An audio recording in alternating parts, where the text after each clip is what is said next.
for the better this time. I thought I would never be fine. I strive just to say I'm alright, and for the first time in a long time I'm alright. I've seen a lot of change, been through a lot of pain. Some things are not sudah diganti baterainya langsung. Ya, oke. Mantap. Itu juga masalahnya. Cek. The past is where it stays, way back a year ago. Warahmatullahi wabarakatuh. Salam Pancasila, selamat pagi, salam sejahtera semuanya kepada Bapak Ibu yang saya hormati, yang saya hargai. Terima kasih atas kehadirannya. Ya, dan tentunya saya juga mengucapkan selamat pagi dan selamat datang kepada seluruh rekan komisioner Dewan Pendidikan yang saya hargai. Dan pada pagi hari ini saya izinkan saya memperkenalkan diri saya sebagai moderator. Saya adalah Dr. Ariela Hana Sinjaya, SPD MDMH, dan saya adalah salah satu dari komisioner Dewan Pendidikan Kota Makassar. Dan pada pagi hari ini, ya, sebelum kita akan membuka sarasihan kita, saya ingin menyampaikan bahwa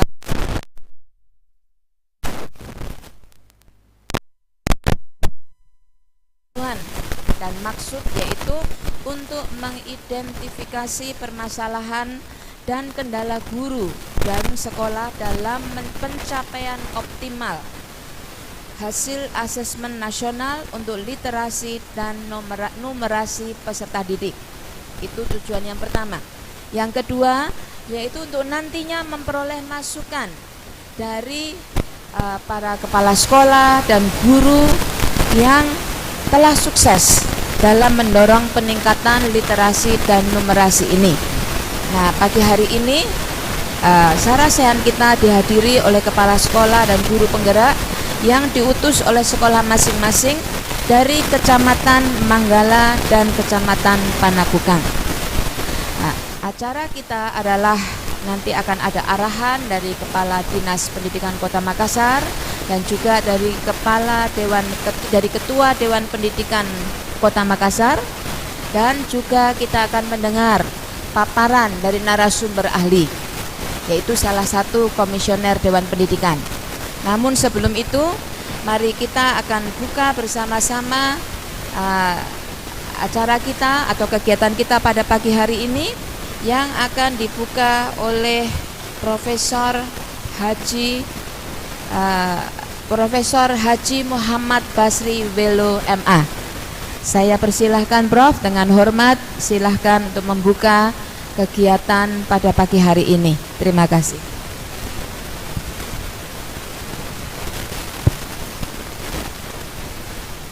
Bismillahirrahmanirrahim.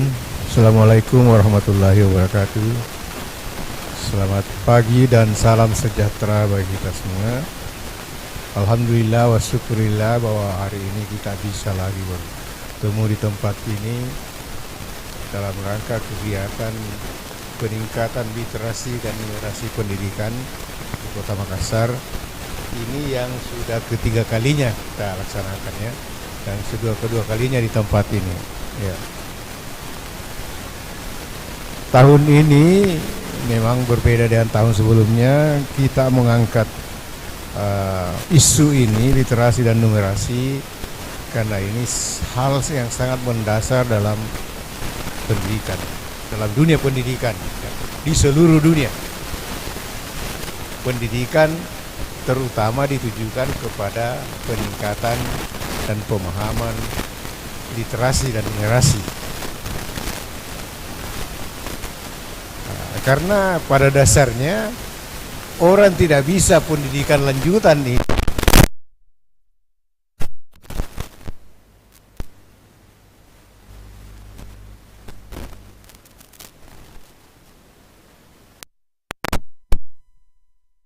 dengan proses yang begini-begini. Tahun 84 saya di Amerika isu ini sudah kencang di sana. Masalah numerasi dan literasi itu sudah ini. Dari sekarang ini boleh dikata menurut laporan yang kecamatan yang lalu itu sudah bagus semua. Ya. Sekarang ditandai dengan warna-warna itu ya, ada warna apa itu, ada warna biru, ada warna hijau, ya, dan sebagainya. Satu hal yang penting yang perlu kita tekankan dalam sekarang ini, di era sekarang ini, bukan hanya sekedar literasi dan numerasi yang biasa, tetapi harus ditambah dengan literasi dan numerasi digital. Karena beda, ya, sangat beda itu. Anak-anak bisa membaca buku bacaan dengan biasa, karena itu tidak ada di belakangnya itu. Tapi kalau di sosmedia, di media apapun, itu sudah lain, ya. Sehingga banyak anak-anak kita yang terjebak di situ, ya. Banyak bukti sekarang bahwa banyak anak-anak remaja itu terjebak karena masalah literasi, pemahaman literasi melalui digital itu. Bapak dan Ibu sekalian, ada isu penting dalam literasi dan numerasi itu jika dilihat di anak-anak, ya. Di pendidikan dasar mulai dari TK sampai SD itu tingkat kelas 1, kelas 2 itu ada hal yang penting kita harus amati di situ. Mungkin bahwa Bapak dan Ibu kepala sekolah sering mengamati juga. Saya belajar psikologi banyak, jadi saya tahu persis ini bahwa anak-anak yang cepat membaca itu cenderung lambat matematika. Begitu juga sebaliknya. Kalau anak-anak itu cepat matematika, cepat berhitungnya, maka dia lambat membaca. Bapak boleh periksa semua itu, bisa dicek itu. Jadi jangan dipaksakan. Jangan dipaksakan itu anak-anak yang lambat matematika tapi cepat membaca. Ini bisa juga dimulai dari hal yang lebih awal, pendidikan di rumah tangga. Anak-anak yang lambat jalan itu cepat berbicara. Tapi kalau cepat berbicara, dia akan lambat jalan. Kapan anak-anak itu bersamaan, jalan dengan bicaranya, matematikanya dengan membacanya, maka yakin bahwa anak-anak itu adalah di atas rata-rata. Ya. Oleh karena itu ini perlu mendapat perhatian kita, terutama yang masih di SD kelas 1, kelas 2 itu, supaya bisa dibantu secara pelan-pelan, tapi jangan dipaksakan. Ya. Karena anak-anak yang memang yang demikian itu sangat cepat membaca, tapi matematikanya sangat lambat. Begitu juga sebaliknya. Sehingga perlu bantuan-bantuan khusus. Jadi ingat, pendidikan itu adalah harus dilakukan dengan intervensi-intervensi yang disengaja. Ya, bukan secara otomatis. Ya. Jadi kita harus melakukan intervensi-intervensi yang disengaja, dilakukan dalam situasi tertentu. Ya. Itu sebabnya harus dikondisikan waktu dan tempat, sehingga ada proses-proses yang kita lakukan itu sehingga bisa merubah perilaku anak, ya. Bisa merubah psikologi anak dari aspek motivasi, dari aspek minat dan sebagainya. Itu kita harus rubah itu. Nah, pada kesempatan yang lalu waktu saya mewawancarai seorang kepala sekolah TK, ya. Itu sangat bagus di sekolahnya. Caranya meningkatkan literasi anak-anak TK itu melalui gambar-gambar. Anak itu harus bekerja sama dengan seseorang, apakah orang tuanya atau saudaranya. Dia menempel gambar-gambar yang ada situasinya. Jadi misalnya foto-foto kunjungan ke suatu tempat, ya, dia tempel, diulutkan mulai dari berangkat dari rumah sampai pulang ke rumah. Kemudian anak-anak itu disuruh menulis di situ dijelaskan apa itu gambar. Nah, kemudian setelah itu anak-anak tanpa melihat gambar itu disuruhlah menceritakan apa yang ada di situ. Ya. Dan itu bisa langsung dengan numerasi, mulai dari tanggalnya, jamnya dan sebagainya, berapa uang yang dia belanjakan, apa-apa yang dia beli dan sebagainya. Nah, sehingga ini betul-betul harus lahir dari pemikiran asli anak-anak. Bukan hanya sekedar membaca dan menyontek apa yang sudah ada. Bapak-bapak dan ibu sekalian, pengalaman yang saya lihat di Indonesia itu pada umumnya kita kurang dalam mengaktifkan anak-anak. Ya. Kita lebih banyak top down. Ya. Guru lebih banyak mengisi. Ya. Bukan mengaktifkan anak. Bagaimana supaya anak itu bisa lebih melakukan sendiri. Ya. Nah, sehingga anak-anak itu bisa berkreasi sendiri. Suatu waktu saya mengunjungi SD kelas 4 atau kelas 5, saya sudah lupa, di Amerika. Waktu itu saya ingat sekali, mereka belajar tentang coklat. Jadi guru hanya menjelaskan bahwa topik kita hari ini adalah tentang coklat. Siapa yang suka coklat?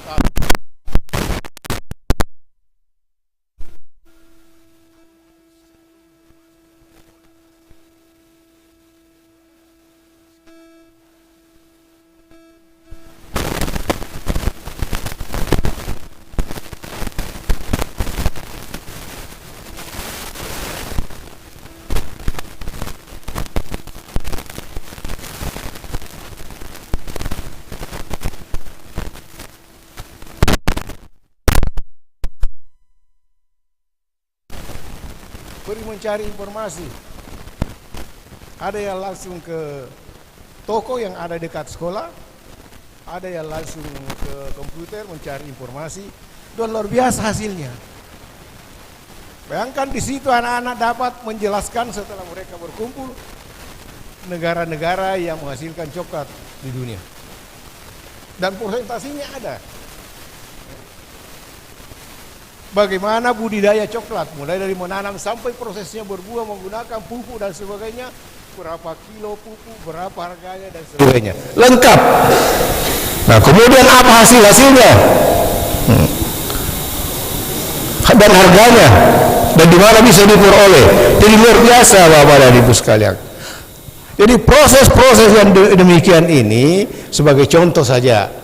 Dia tentu Bapak bisa, Ibu tentu telah melakukan yang lebih bagus sih. Tapi ini salah satu contoh saja bagaimana pendidikan literasi dan numerasi itu yang betul-betul anak-anak menjalani sendiri. Ya, bukan kita selalu top down saja menyediakan materi baru disuruh. Tapi anak-anak harus menemukan. Jadi ini dalam proses itu learning by doing, discovery learning, dan juga kerjasama. Sehingga mereka yang belajar tadinya yang sama itu, siapa yang belajar tentang produksi, ini di sini. Siapa yang belajar tentang negara-negara penghasil coklat, di sini berkumpul di sini. Siapa yang belajar tentang proses pertumbuhan coklat, berkumpul. Jadi akhirnya mereka saling berbagi pengalaman dan pengetahuan apa yang sudah dimiliki. Ya. Jadi ini salah satu contoh bagaimana kita bisa mengaktifkan literasi itu dan numerasi. Dan sekali lagi saya ulangi bahwa yang sekarang itu kita harus juga lebih menekankan pada pemahaman literasi dan numerasi melalui digital itu, ya. Karena bagaimanapun ke depan ini bisa saja beberapa tahun ke depan literasi itu banyak bukan lagi dalam bentuk tulisan, tapi semua dalam bentuk digital, ya. Diperkirakan 20 tahun, 30 tahun yang akan datang sekitar 20.000 atau 20 ribuan pekerjaan itu yang ada sekarang sudah tidak ada nanti. Ya. Jadi kita bisa bayangkan waktu kita masih anak-anak, pekerjaan apa yang ada waktu itu yang sekarang tidak ada. Sudah banyak sekali. Dan ke depan itu akan lebih cepat berkembang itu Bapak dan Ibu sekalian. Diperkirakan itu puluhan ribu pekerjaan lapangan kerja yang ada sekarang itu sudah tidak ada nanti 20 tahun 30 tahun ke depan. Maka anak-anak ini harus dipersiapkan, dan salah satu cara untuk mempersiapkan anak-anak dengan baik adalah penguasaan literasi dan numerasi digital itu. Ya tentu ini hanya salah satu aspek saja ya. Oleh karena itu kita harus mempersiapkan semua anak-anak untuk ini. Bagaimana dari awal supaya anak-anak itu terbiasa memahami tentang informasi-informasi yang ada di digital. Jangan langsung dicerna, ya. Jangan langsung diterima apa adanya. Nah, karena bisa salah, bisa saja itu hanya sebagai satu trik orang-orang yang membuatnya mendapatkan keuntungan-keuntungan tertentu. Nah, dan ini sudah banyak terbukti, banyak orang yang tertipu, bukan hanya anak-anak, tapi juga orang-orang dewasa. Nah, ini sekarang yang apa namanya lebih ganas lagi itu masalah judi online. Judi online ini bukan anak-anak, tapi semua lapisan masyarakat. Anggota DPR saja dan DPRD lebih 1.000 orang. Bayangkan itu luar biasa. Ya itu. Ya. Jadi semua lapisan masyarakat sudah ada. Dan itu omsetnya ratusan miliar. Di Jawa Barat saja 300 miliar lebih, dan belum lagi di daerah-daerah lain ya. Untung Sulawesi Selatan itu tidak masuk ranking yang 5 besar itu pesertanya, alhamdulillah.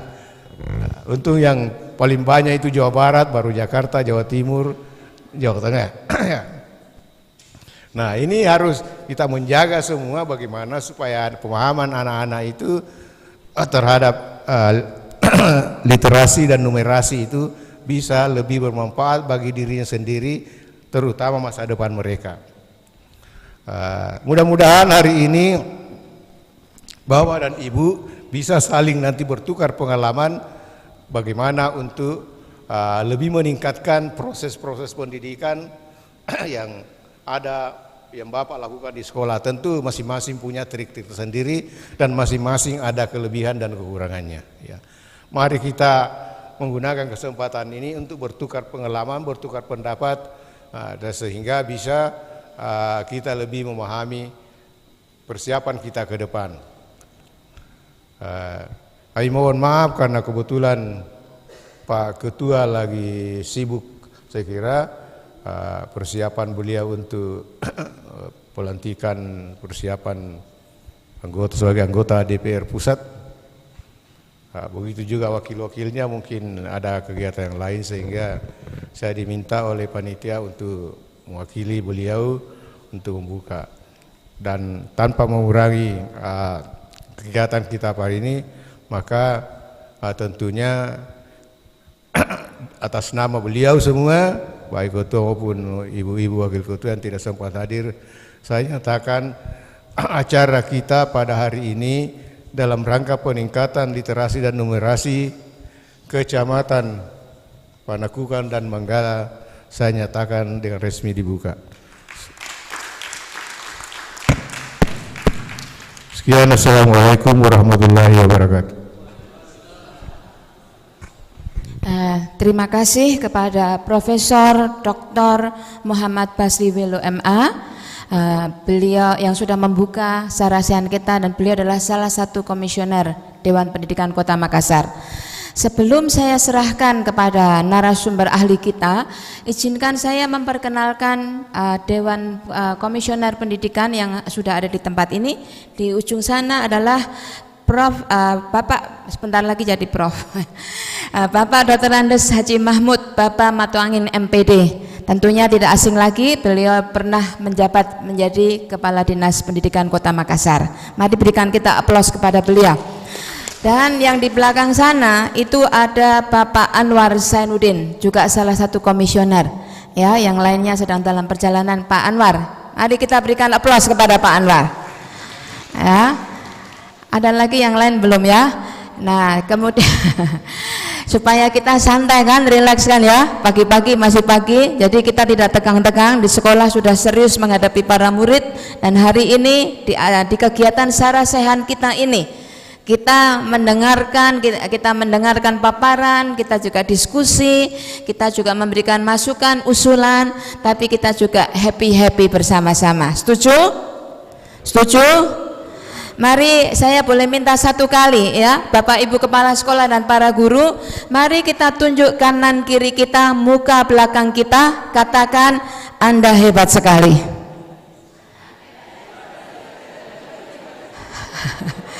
kurang seru toh ya. Kita lakukan kan, kita kalau memberikan semangat itu, kita memberikan semangat, yang diberi semangat senang, yang memberi semangat juga puas. Setuju? Ya, sekali lagi katakan Anda hebat, guru yang hebat, dahsyat. Ya, terus katakan saya juga hebat. Sekali lagi saya hebat. Mari berikan aplaus kepada diri kita sendiri. Terima kasih. Saya hebat. Kita hebat semuanya ya. Kita hebat semuanya.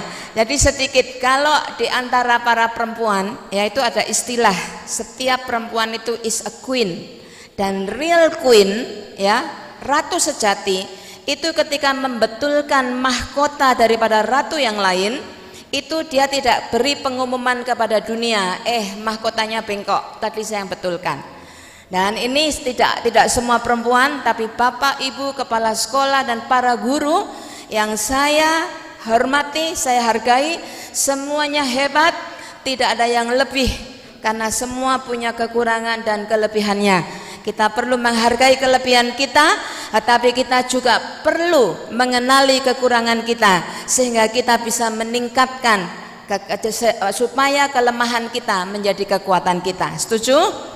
Nah, mari bersama dengan saya sambut narasumber ahli kita. Ini titelnya panjang sekali, jadi saya harus baca. Saya harus baca. Yaitu adalah mana ini tadi? Oh, titelnya ada di sini. Tunggu ya, panjang sekali. Ada insinyur sebentar. Insinyur A. Syahrir Badarudin, Bachelor of Science, SE, MSI. Mari kita berikan aplaus ya, mari ya. Saya persilahkan Pak.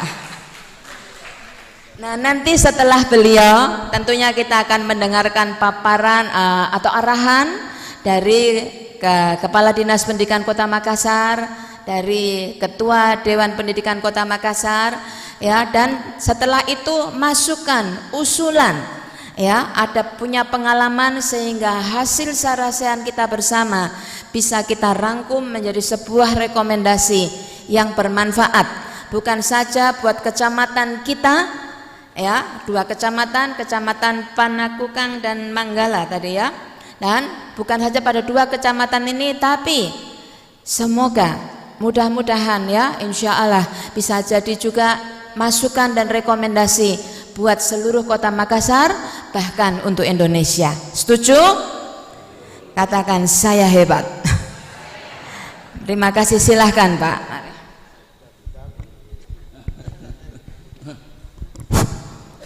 Bismillahirrahmanirrahim. Assalamualaikum warahmatullahi wabarakatuh. Alhamdulillahirabbil alamin, wassalatu wassalamu ala asrafil anbiya'i wal mursalin sayyidina Muhammadin wa ala alihi washabihi ajmain. Asyhadu an la ilaha illallah wa asyhadu anna Muhammadar Rasulullah. Raditu billahi rabban wa bil islami dina wa bi Muhammadin nabiyya wa rasulan amba. Ya, tadi kita ya alhamdulillah kita tadi mendengar apa yang disampaikan oleh Pak beliau, guru kita, Bapak Profesor Dr. Haji Basrullah MA. Beliau selama ini membimbing kita di Dewan Pendidikan, dan saya kira teman-teman semuanya, kepala-kepala sekolah, guru-guru, tidak ada lagi yang tidak kenal. Bapak Ibu sekalian, terlebih hebat lagi hari ini adalah moderator. Waduh, saya baru dengar ini moderator ini begitu bisa membangkitkan semangat kita, dan itu harus kita miliki oleh seorang kepala sekolah dan guru. Harus itu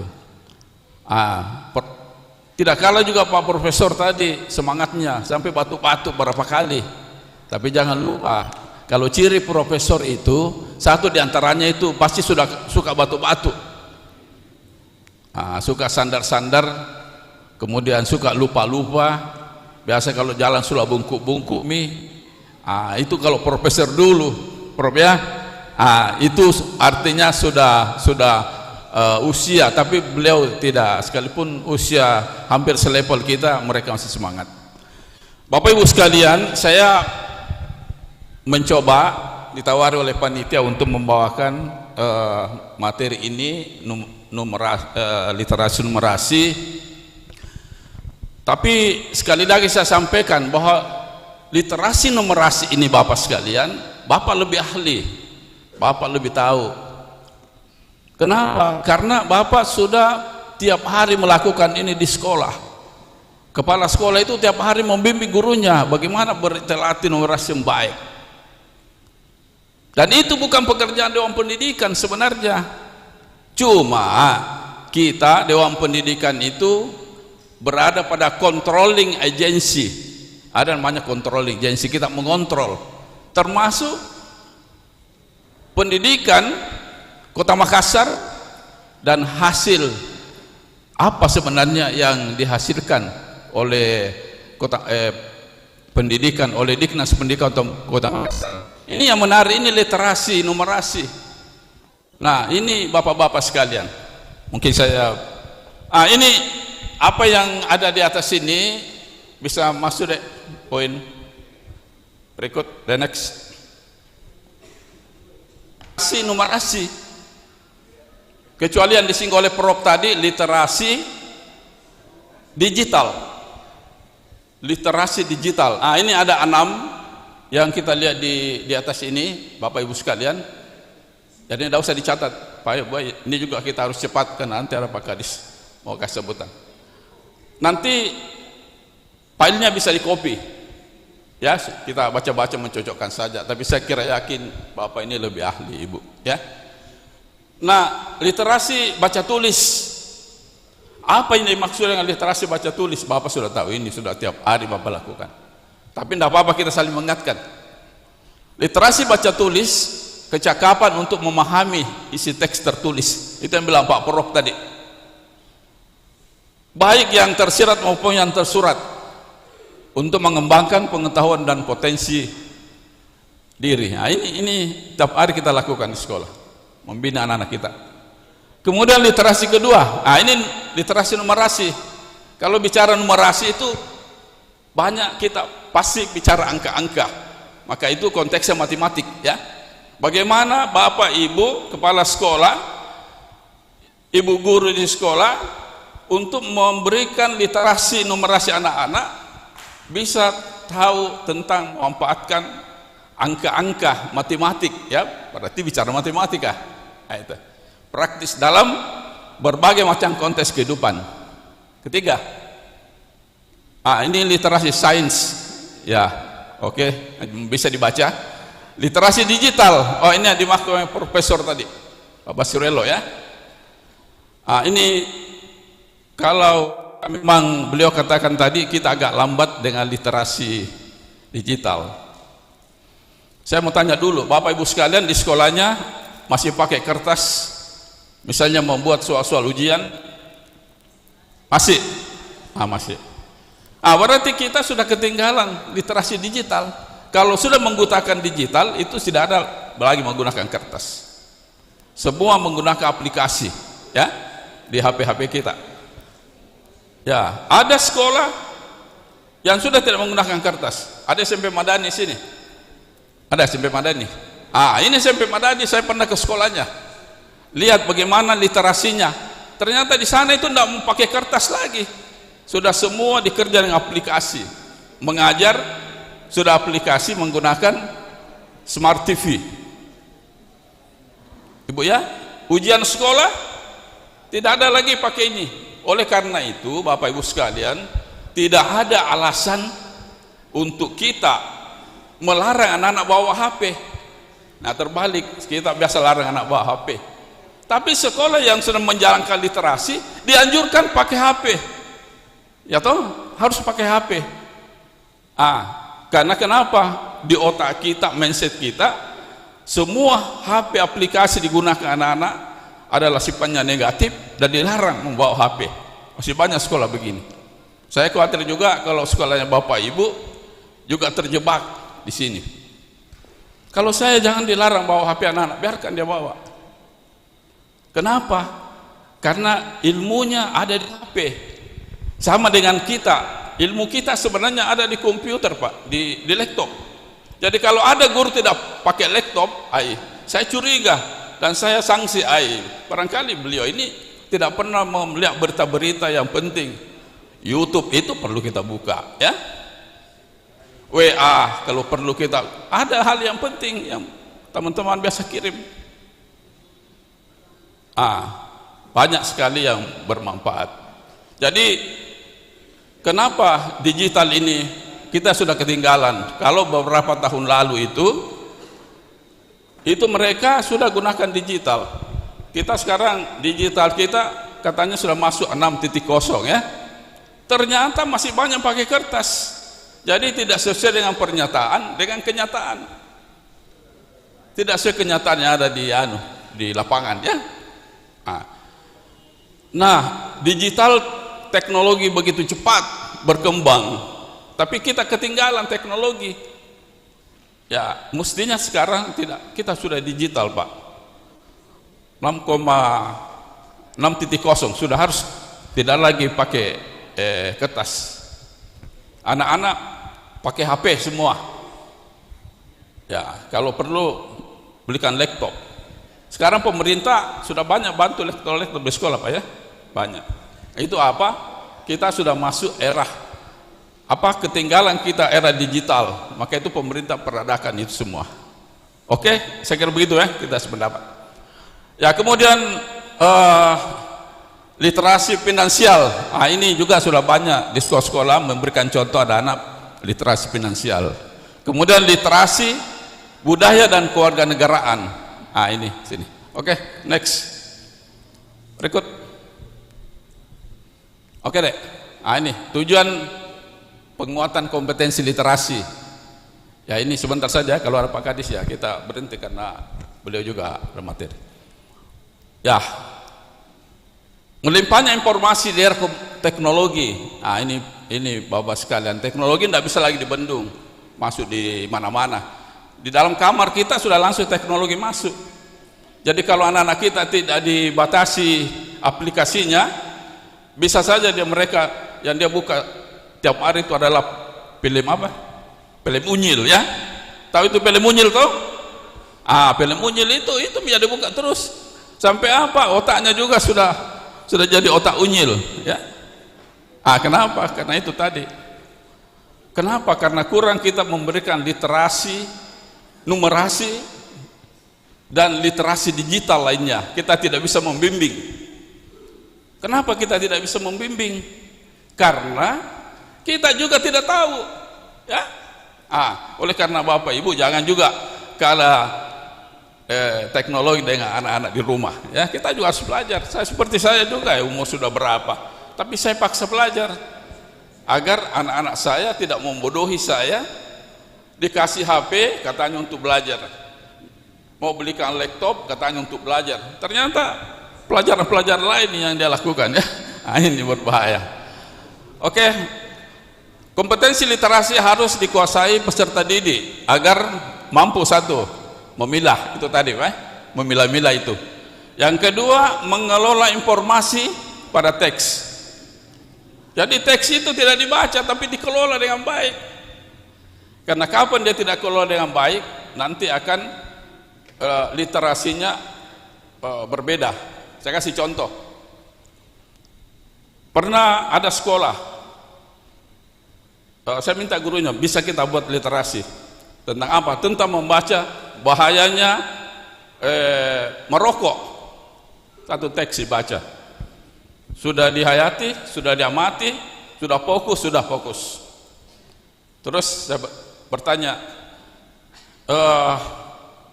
apa yang Anda lakukan setelah Anda membaca teks ini? Maksudnya tes literasi. Dia mengatakan begini, setelah saya baca tentang bahayanya merokok, ternyata rokok itu sangat berbahaya, bisa merusak paru-paru, bisa kita kena kanker dan lain sebagainya. Terus apa yang kau lakukan? Sejak saya selesai membaca tentang itu rokok, maka pada saat ini saya berhenti membaca. Coba lihat literasi apa yang bisa dia literasinya berhenti membaca. Mestinya apa? Mestinya berhenti merokok, bukan berhenti membaca. Berarti literasinya tadi itu gurunya tidak fokus menjalankan tentang literasi merokok. Nah, ini satu contoh, Pak. Ada juga contoh kedua begini, di mana pernah saya dapat di Sidrap. Ada guru yang kasih pertanyaan setelah kasih literasi. Ini anak SD. Ini kau punya bandang-bandang, tahu itu bandang-bandang? Apa? Itu dibungkus dengan pisang. Daun pisang tuh. Oke.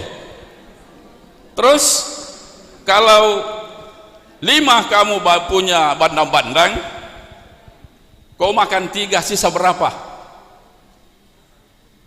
Berpikir itu siswanya. Tunggu dulu. Saya bertanya dulu, Bu. Ini bandang-bandang lame kayu atau ini bandang-bandang pisang, unti? Kenapa kau bertanya begitu? Dia bilang, saya mau tahu, Ji, kalau ini bandang semua ubi, lame kayu, tidak ada saya sisa, saya makan semua. Itu hebatnya toh. Ini anak-anak cerdas. Ini anak cerdas. Cuma apa? Salah gurunya mengarahkan literasi itu. Ini juga literasi problem. Kita bisa lihat toh, contoh seperti itu. Oleh karena itu, anak-anak itu dibimbing membaca, harus fokus, tetapi jangan ditinggalkan sampai dia benar-benar dia tahu apa maksud tujuan yang dibaca, seperti yang dikatakan oleh Pak Profesor Basri tadi. Oke? Next. Ini Bapak sekalian, ini saya kira ini bisa kita baca semua. Literasi membaca, kontennya, kognitifnya, teksnya, informasi dan sebagainya. Ya saya kira ini nanti di apa namanya? Di copy saja ya, nanti ada. Oke, next. Kompetensi numerasi. Ini kita biasa selalu salah mengartikannya. Apa itu sebenarnya kompetensi literasi? Numerasi. Ini ada. Kompetensi numerasi adalah kemampuan guru untuk mendampingi peserta didik dalam mengakses. Apa yang diakses? Itu menggunakan, menafsirkan, mengkomunikasikan informasi dan ide matematika untuk mengelola berbagai situasi dalam situasi kehidupan sehari-hari. Jadi diajak anak-anak kita itu angka-angka. Kalau angka-angkanya itu ya tentu kita beri pengertian, misalnya dalil Pitagoras, ya toh? Guru kasih dalil Pitagoras. Apa itu dalil Pitagoras? Ya kalau kuadrat sisi miring sama dengan kuadrat tambah kuadrat sisi lainnya. Begitu Pak ya? Siapa yang guru matematika di sini? Itu harus guru SD itu memang berat karena semua bidang studi, bukan cuma satu. Jadi bagaimana kemampuan siswa untuk mengakses semua informasi tentang tanda-tanda, kaidah-kaidah tentang matematik yang ada dalam pelajaran anak-anak kita. Berikutnya. Ini numerasinya tadi. Kalau numerasi kontennya pengukuran, geometri, ya. Jadi ini ilmu eksakta ini. Data ketidakpastian Ini data ketidakpastian sebenarnya pasti, tapi kalau dalam matematika yang pasti sesungguhnya tidak pasti. Tapi saya tidak mau bicara matematika sini ya, ini hanya anu saja. Kemudian aljabar, ya, pemahaman, aplikasi, penalaran, personal, sosial, budaya. Kalau konteksnya ini, kalau itu tadi kognitifnya, ya itu ya, oke, lewat. Ya, ini ada 3 konteksnya itu, dia personal, sosial, budaya, atau scientific. Ya, nanti baca. Oke, berikut. Di sini literasi dalam pembelajaran. Ini ada 3 alinea Bapak sekalian. Mungkin ini yang biasa kita keliru dan ini perlu kita pahami baik. Ya. Oleh karena itu, literasi di sekolah sangat perlu motivasi yang tinggi, ya, agar guru dan siswanya bisa berkreativitas dalam berliterasi yang dimulai dari membaca hingga menulis. Jangan hanya dijadikan sebagai rutinitas semata. Jadi ini Bapak sekalian, perlu dilatih anak-anak, ya, bisa kreatif, bisa inovatif itu anak-anak. Kalau tidak, maka seperti tadi jawabannya itu contoh 2 yang saya kasih tadi. Oleh karena itu dibimbing, guru itu harus terlibat langsung secara aktif, kreatif, dinamis, dan inovatif. Karena kalau tidak inovatif tidak bisa unggul. Kalau tidak unggul, karakternya pasti rendah. Ini menurut teori ya. Kalau tidak kreatif, pasti tidak bisa unggul. Kalau tidak bisa unggul, pasti tidak bisa berkarakter dengan baik seperti apa yang diharapkan oleh undang-undang tadi ya. Karakter, numerasi, dan literasi numerasi. Oke. Jadi dulu ada pertanyaan sebelum kita lanjut. Tolong filenya nanti Ibu, mana Ibu kirim ya? Oke, kasih nih ibu-ibu kepala sekolah. Mereka kan ini sudah tahu semua. Cuma kadang kalau terlalu banyak menghitung dana bos biasa dilupa ya. Kepala sekolah itu akhir-akhir ini ada laporan, banyak sekali dalam bos ini yang dihitung kepala sekolah itu mami kwitansinya anda urus. Maaf Bu ya, tapi tidak ada di sini, tidak ada. Bagaimana Pak Batiar tuh? Tidak ada di sini. Itu yang sana mungkin di kampung lain, ya. Jadi kepala sekolah yang baik, ya ada bendaharanya, ada kasihlah itu bendahara urus semua itu. Kita urus peningkatan mutu pendidikan di sekolah, ya. Jangan kita terjebak, karena kita tugas saya ini berat ini, bagaimana literasi numerasi dan literasi yang 6 ini tadi bisa berjalan yang baik. Oke, saya kira ini masih ada, habis. Oh ya, oke. Nanti ada 3 metode, nih sedikit lagi. Ya, ada 3 metode, nanti Bapak bisa sendiri. Metode pembelajaran ya PJBL ini bertumpu pada konsep pembelajaran konstruktif yang mampu mendukung para siswa dalam membangun pengetahuan dan pengalamannya sendiri. Metode pembelajaran ini dirancang dengan tujuan agar siswa mampu menyelesaikan masalah melalui karena kecil saja sudah pintar dia rasakan bagaimana mendapat uang. Ada yang tidak halal. Akhirnya apa? Anak ini belajar korupsi kecil-kecilan. Kita dulu sekolah tidak pernah diajar. Kalau kita dikasih uang 5 rupiah, hanya 3 rupiah belanja, 2 rupiah itu harus kembali. Kalau tidak kita dicambuk habis-habisan. Nilai-nilai inilah yang hilang di tengah-tengah kita Bapak Ibu sekalian. Kita anak kita tidak kembali lebihnya, kita biarkan saja. Padahal ini menurut saya ini sangat sakral Bapak Ibu ya. Oke, berikut. Yang ini yang pertama. Yang kedua, pembelajaran. Ini harus ada kolaboratif juga ya. Ya, dalam lingkungan pembelajaran kolaboratif, siswa dapat melakukan beraktivitas positif seperti berbagi ide, berdiskusi, menyelesaikan masalah matematika bersama-sama ya. Ini memungkinkan siswa untuk membangun dan mengembangkan pemahaman yang lebih mendalam dengan melihat perspektif pendekatan yang luas sebagai bentuk peningkatan probabilitas penyelesaian masalah. Nah, ini harus kolaboratif juga. Jadi jangan dibiarkan juga anak-anak sendiri, nanti dibantu ya dengan teman-temannya bisa berkolaborasi ya, karena dengan berkolaborasi Bapak sekalian di situ anak-anak bisa terbantu satu dengan yang lain, saling memberikan kelebihannya di sekolah. Nah, kelebihan kamu apa ini? Kita apa ini ya, kita sama-sama kerja.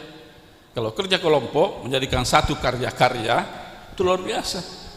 Itu artinya anak-anak otaknya, pikirannya sudah berkolaborasi.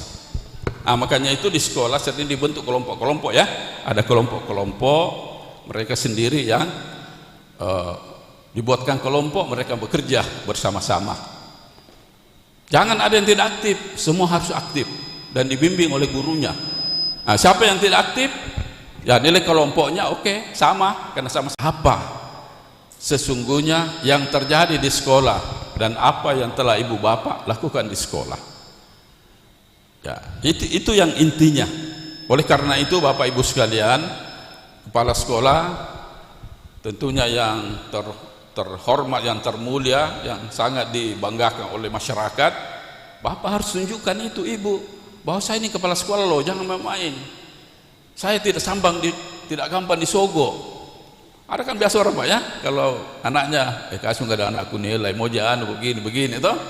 Kita ini pas sekolah terpengaruh, oh ya kasih nih, biar anak-anak ini tidak mampu dikasih juga nilai yang bagus. Apa yang terjadi? Kita merusak generasi, merusak masa depannya itu anak-anak. Saya bicara dulu Pak Profesor dengan teman-teman Dewan Pendidikan, ada budaya pernah terjadi, tapi mudah-mudahan sekarang tidak. Apa itu? Kalau kita ujian anak-anak, bukan anak-anak ujian, yang ujian itu gurunya, dia ajar di tanah sekolahnya. Pernah masih kita ingat Pak dulu ya, sekarang enggak itu, begitu dia, enggak pernah dia. Ini jujur Pak. Oke, luar biasa ya. Kita berikan aplaus kepada Bapak narasumber kita yang hebat. Masih slide terakhir, setelah beliau masih ada lagi narasumber yang hebat lagi. Slide terakhir untuk Pak Syahril. Kita berikan tepuk tangan dulu kepada narasumber.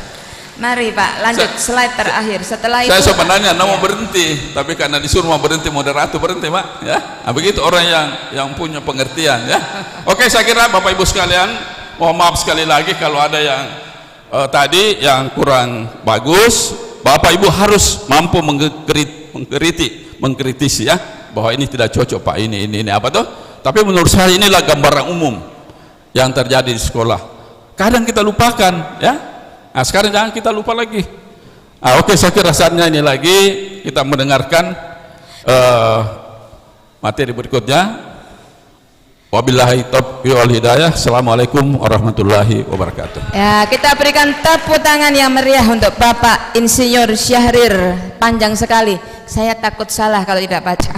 Mari kita sekarang sambut dengan meriah, dengan semangat, dengan penuh hormat, yaitu Bapak Haji Aminuddin Aladin Tarawe MM PhD. Masih di belakang ya. Ya, jadi saya potong sedikit, maaf. Kalau ada Bapak Ibu sekalian yang mau bicara, mengemukakan pengalamannya yang di sekolah, silakan katakan. Iya toh? Ya, kita mulai dulu mungkin dari sebelah kiri. Tiga mau saja dulu ya, nanti dibuka lagi. Yang ini atau yang sana? Bu semakin dulu. Siapa yang dulu? Kita atau beliau? Kita dulu tahu katanya. Kita mau dulu, mau sekali. Kita mau sekali juga. Oke, dua. Satu dari sini. Satu. Ini nih dari sebelah kanan saya. Oke. Satu. Iya. Tiga Ji. Oke, saya persilahkan dulu yang sudah satu datang, tadi, ya. yang terakhir. Oke. Karena dia ibu sendiri. Silakan Dek. Ya, silahkan Silakan sambil Dek. menunggu Bapak. Disebutkan namanya, tugas di mana, kepala sekolah di mana, atau apa saja. Ya silakan. Tadi ini. Tolong, ya. Ya. Kasih Ibu.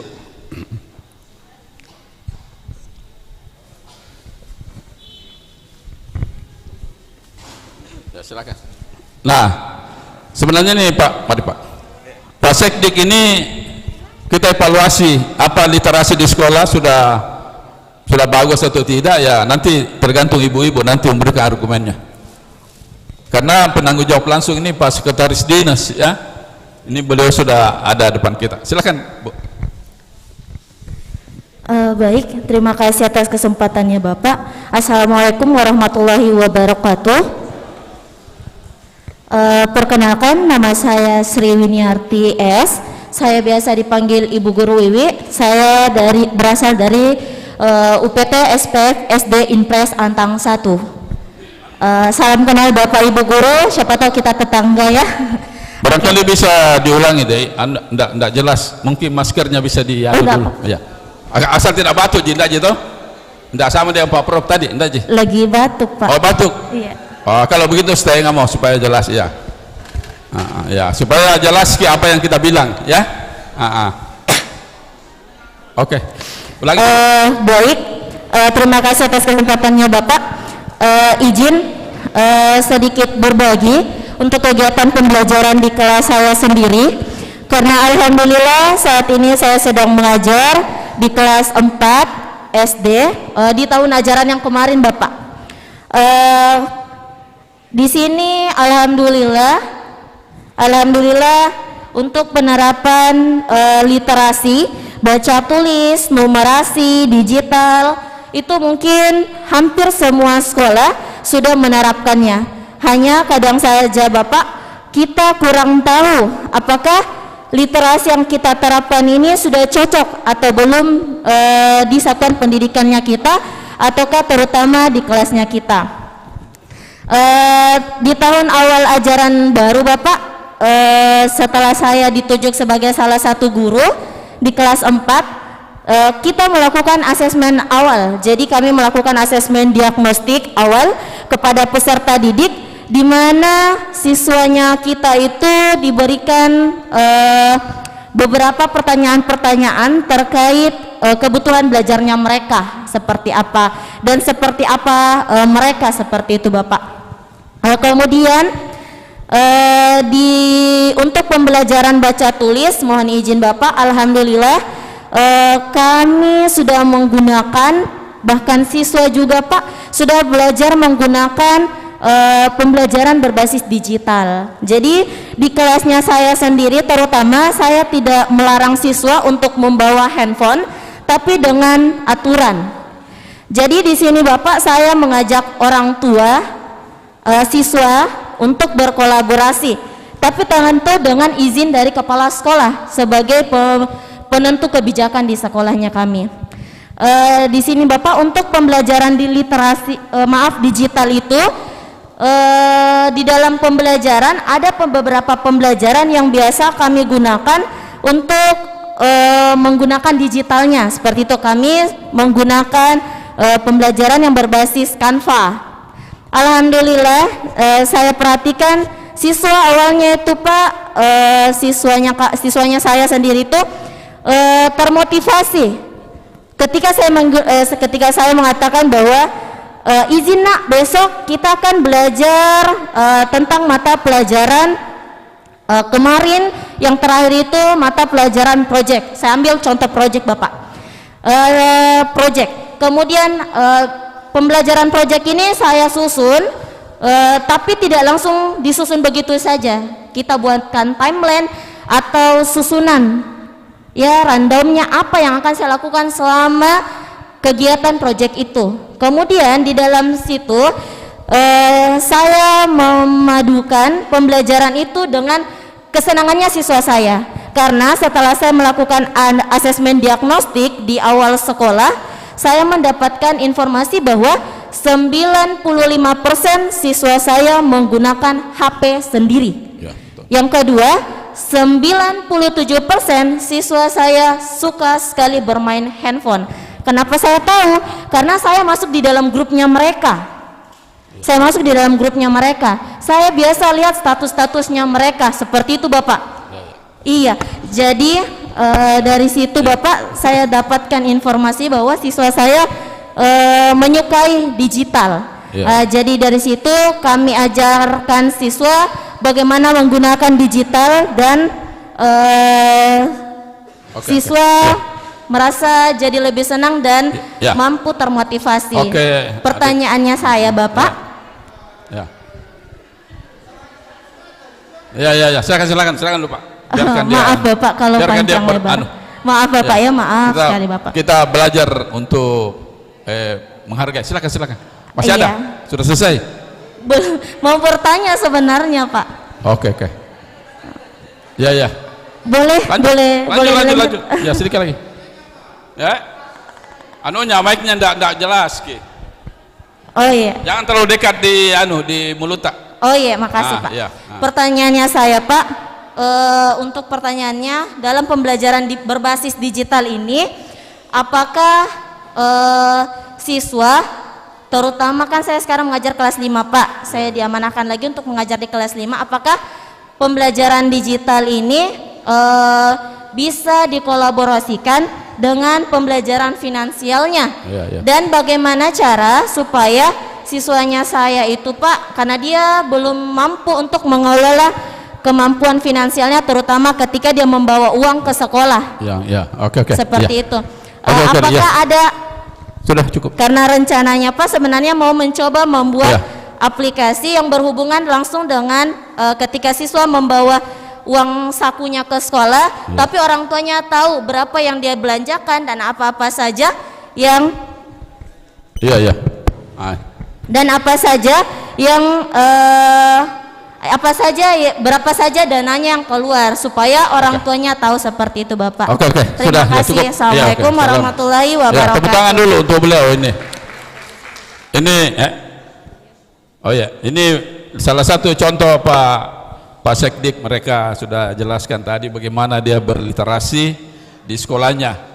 Ada pertanyaannya, apakah literasi digital bisa combine dengan literasi sosial dan ekonomi? Nah ini tadi ada saya jelaskan 5-6 macam literasi. Itu satu. Oke, yang kedua, barangkali begini, saya serahkan dulu ke beliau dulu supaya saya juga istirahat sedikit ya. Oke Pak Aminuddin. Ini dipersilakan nggak sama Bu Hana nih? Sudah. Kenapa? Baik. Bismillahirrahmanirrahim. Assalamualaikum warahmatullahi wabarakatuh. Kita welcome narasumber kita yang hebat, Bapak Haji Aminuddin Taraweh MM PhD. Ya, ini luar biasa. Mari kita persilahkan beliau. Alhamdulillahirrahmanirrahim. Bapak Ibu yang saya hormati, terima kasih sudah hadir di acara Dewan Pendidikan yang hari ini kita akan banyak, mungkin kalau saya 1,5 jam ini kita gunakan untuk berdiskusi. Saya ingin menyampaikan dulu berbagai hal. Apa sih sebenarnya kenapa kita mengangkat literasi, membangun literasi dengan numerasi di sekolah gitu. Nah, ini. Yang kemarin yang saya sampaikan, mohon hadir kepala sekolah, kalau tidak bisa karena sibuk dengan PPDB ya. Sibuk ya Pak? Aman ya? Jangan bikin susah lah. Jangan bikin kita susah. Kalau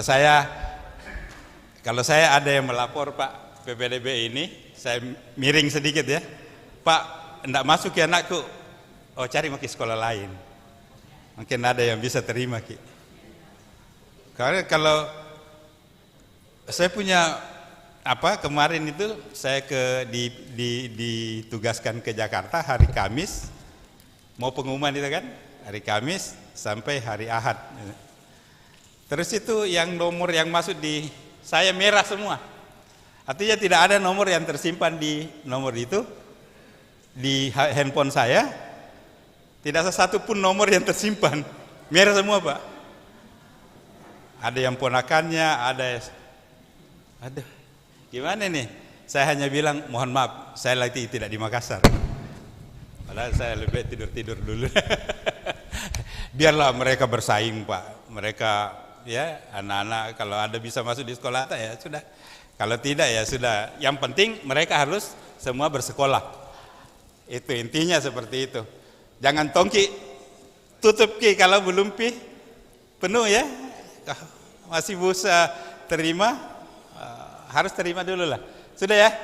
Ya, saya kira itu untuk selingan saja sambil nunggu tadi. PPDB alhamdulillah, saya syukur, saya sampaikan syukur ini.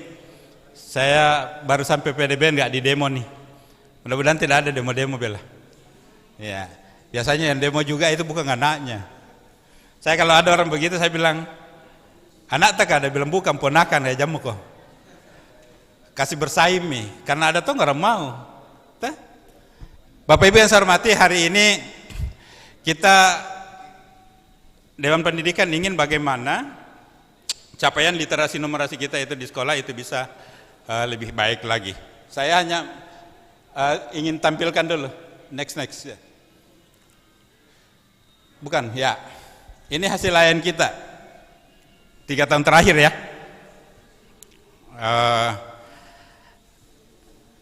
Yang saya mau bicara mulai dari berapa persen kita yang sudah mendownload kemudian mengeksplorasi hasil AN itu. Ini kita sangat menyedihkan sebenarnya. Baru 60% lebih. Masih ada 30% lebih yang tidak mendownload dari sejumlah sekolah kita yang ada di Kota Makassar. 314 SD negeri, 55 SMP negeri, 168 SMP swasta, 47 SD swasta. Hanya 60% lebih. Ini kan bagaimana kita tahu? Kita nggak bisa membuat sebuah program yang didengungkan oleh Kemendikbud itu yang disebut dengan perencanaan berbasis apa? Data. Datanya dari mana? Ingat Ki, perencanaan yang dibuat oleh Kemendikbud itu harus perencanaan berbasis data. Tadi saya bicara di sana juga, makanya saya lari dulu ke sana. Bapak Ibu yang saya hormati, kita diharapkan membuat perencanaan itu berbasis data yang ada. Artinya kalau kita mau berbasis data, harus berbasis pada hasil AN-nya gitu. Hasil AN bagaimana? Harus di-download dulu. Kemudian kita explore, kita pelajari baik-baik di mana sebenarnya kekurangan kita. Ini yang kita tidak terjadi di dalam tahun-tahun terakhir Bapak Ibu. Artinya apa? Ini nanti hampir sudah pertengahan ini ya. Sudah masuk semester 2 bosnya ya. Nanti sekitar Oktober kita akan menyusun apa? RAKS-nya ya, RKAS-nya. Kita akan nyusun. Bapak Ibu yang bukan kepala sekolah ya, nanti tolong dibantu kepala sekolahnya untuk ya mendownload itu, kemudian memberikan pemahaman bahwa ini loh kekurangan kita. Ini yang harus diprogramkan, jangan yang lain. Ini Bapak Ibu, kita lihat dasarnya tahun 2021 ya, dasar kita literasi SD. Waktu itu kita masih menggunakan range 1 sampai 3. Kemendikbud ya, bukan kita, Kemendikbud. Kemendikbud memakai range 1 sampai 3 untuk menilai. Waktu itu literasi SD hanya mencapai 1,65. Itu tahun 2021. Kabar baiknya adalah pada tahun 2022 itu ada kenaikan menjadi 1,74. Alhamdulillah ya Pak. Bagus ya. Yang saya sampaikan ini adalah hasil AN literasi untuk Kota Makassar, tingkat kota. Dari sejumlah sekolah tadi yang saya sebutkan, SD-nya, itu hasilnya itu, saya rata-rata, average-nya, ya, rata-ratanya. Di tahun 2023 itu tidak lagi menggunakan rank itu Pak, tapi menggunakan persen. Persen itu kita lihat 2023 itu 67,34%. Saya sengaja dampingkan begini, karena kemarin itu agak susah. Ini seberapa sih sebenarnya? Akhirnya saya lihat Kemendikbud berubah pikiran. Berubah pikiran, yang tadinya dia pakai rank 1 sampai 3, kemudian dia rubah menjadi persentase, ya kan? Betul ya? Berarti kalau betul berarti Ibu sudah buka ya. Kalau yang tidak bilang salah, berarti Bapak Ibu tidak buka. Tetapi ini saya konversi supaya kita bisa paham semua. Yang tadi 1 sampai 3 itu saya konversi, yang persennya saya konversi lagi menjadi 1,3. Kita lihat.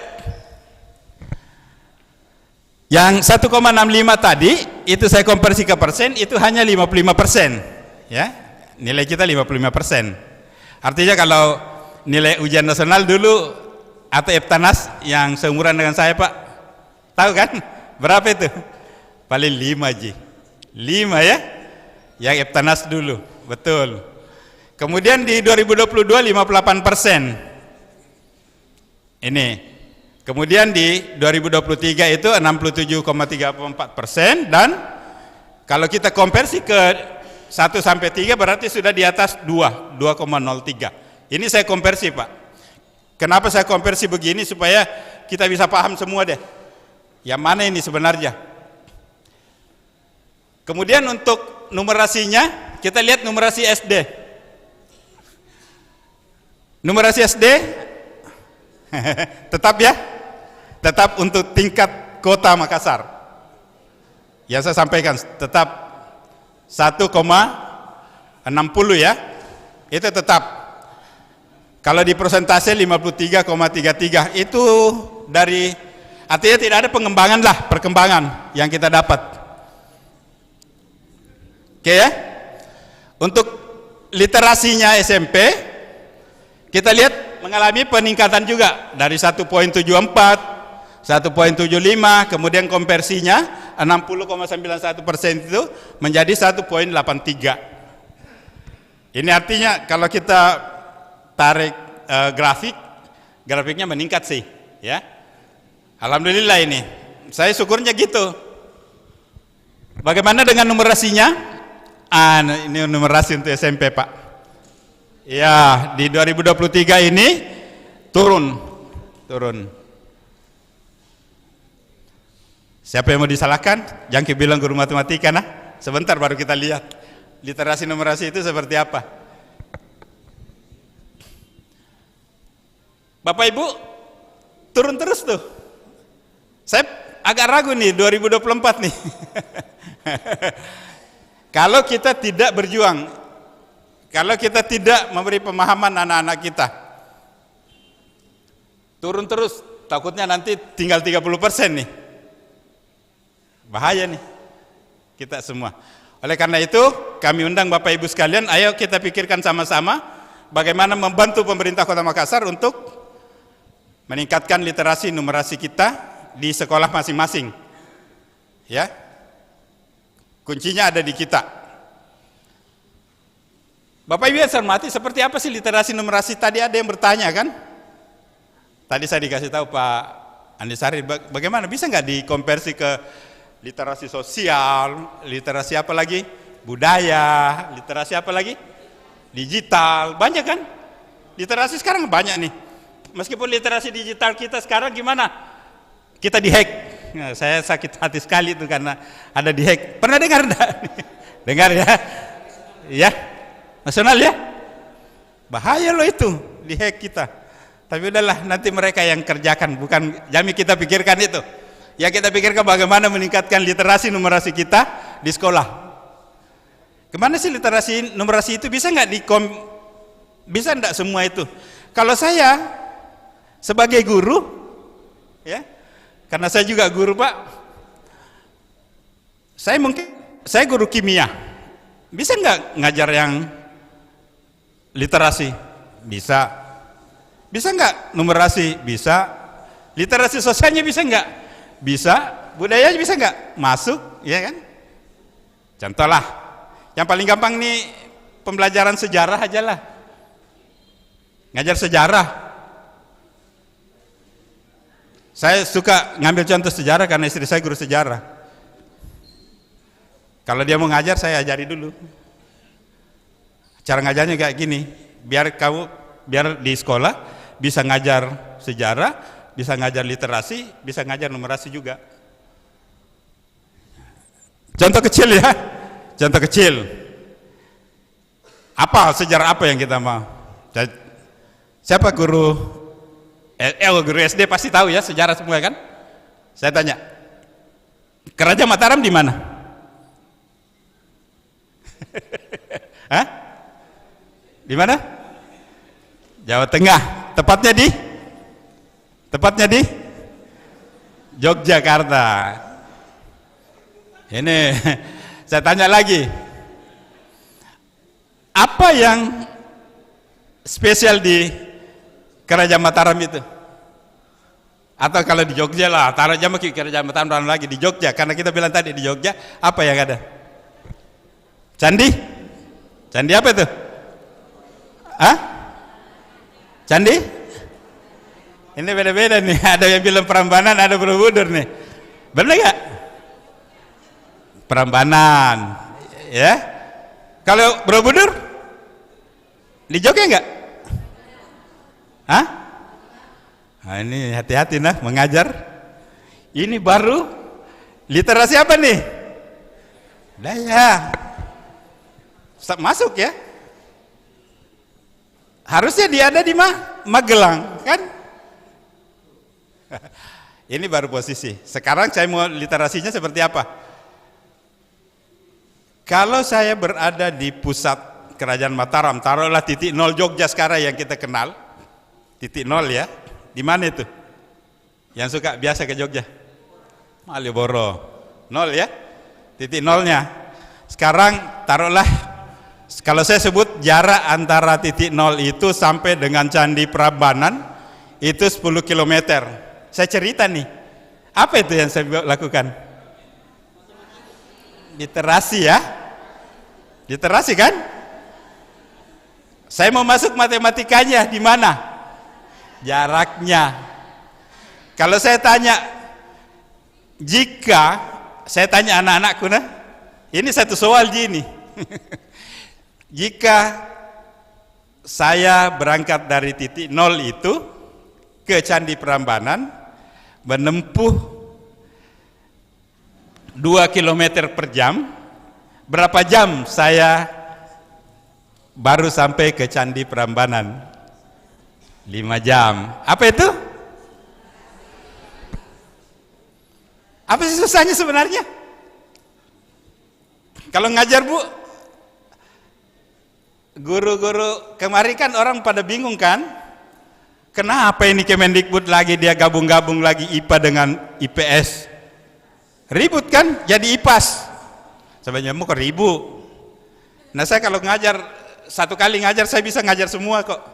Apalagi kalau di SD paling enak. Tapi jangan kalau di SMP, kalau ngajar IPA saja. Tapi bisa ngajar literasi gitu. Nambah ya. Itu. Kalau di SMP bisa enggak? Bisa semua kok. Di SD bisa semua kok. Jadi satu kali kita ngajar guru SD, maaf teman-teman yang di SD bisa kita ajarkan semua. Ini contoh. Ini salah satu contoh mungkin yang bisa kita kembangkan semua. Meskipun sebenarnya saya kemarin sampaikan juga di grup ya, Pak Batiar, saya bilang kalau boleh kalau kepala sekolahnya tidak datang, minta kepala guru kelas 5-nya ataukah guru penggeraknya, biar kita bisa sama-sama deh. Nah, guru penggerak kita dengar juga apa yang menjadi unik-unik supaya itu bisa kita compare, kita bisa adaptasi ATM ya. ATM apa tuh? Ya, bukan ini yang ngambil duit ya. Ya, Bapak Ibu yang saya hormati, saya mau lanjut ya. Tadi kan kita sudah lihat tuh datanya. Data yang tadi yang saya perlihatkan itu data untuk Kota Makassar. Tapi bagaimana dengan data sekolah kita masing-masing? Tentu akan berbeda. Bapak Ibu kalau dalam 3 tahun terakhir pelajari, Bapak Ibu lihat bagaimana perkembangannya. Apa memang literasinya naik? Apa memang numerasinya naik? Kalau SMP apa literasinya naik? Apa memang numerasinya turun? Ini perlu kita cermati semua masing-masing, dan Bapak Ibu lah yang paling tahu di sekolah.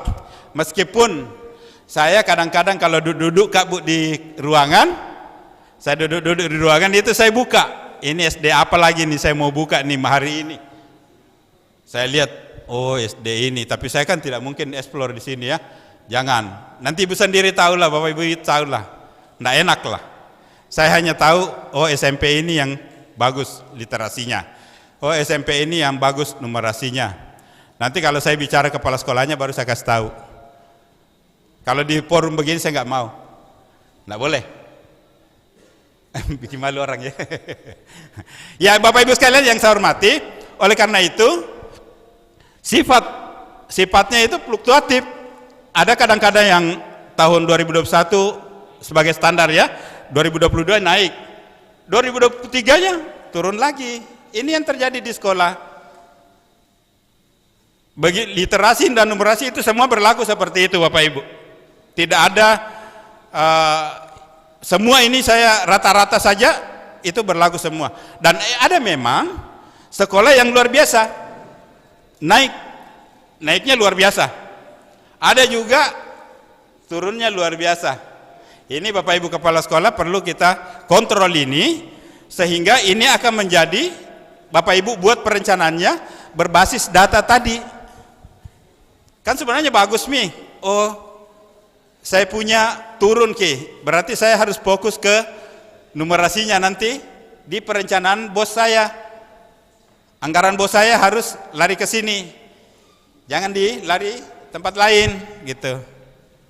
Yang nggak penting maksudnya. Ini Bapak Ibu sekalian.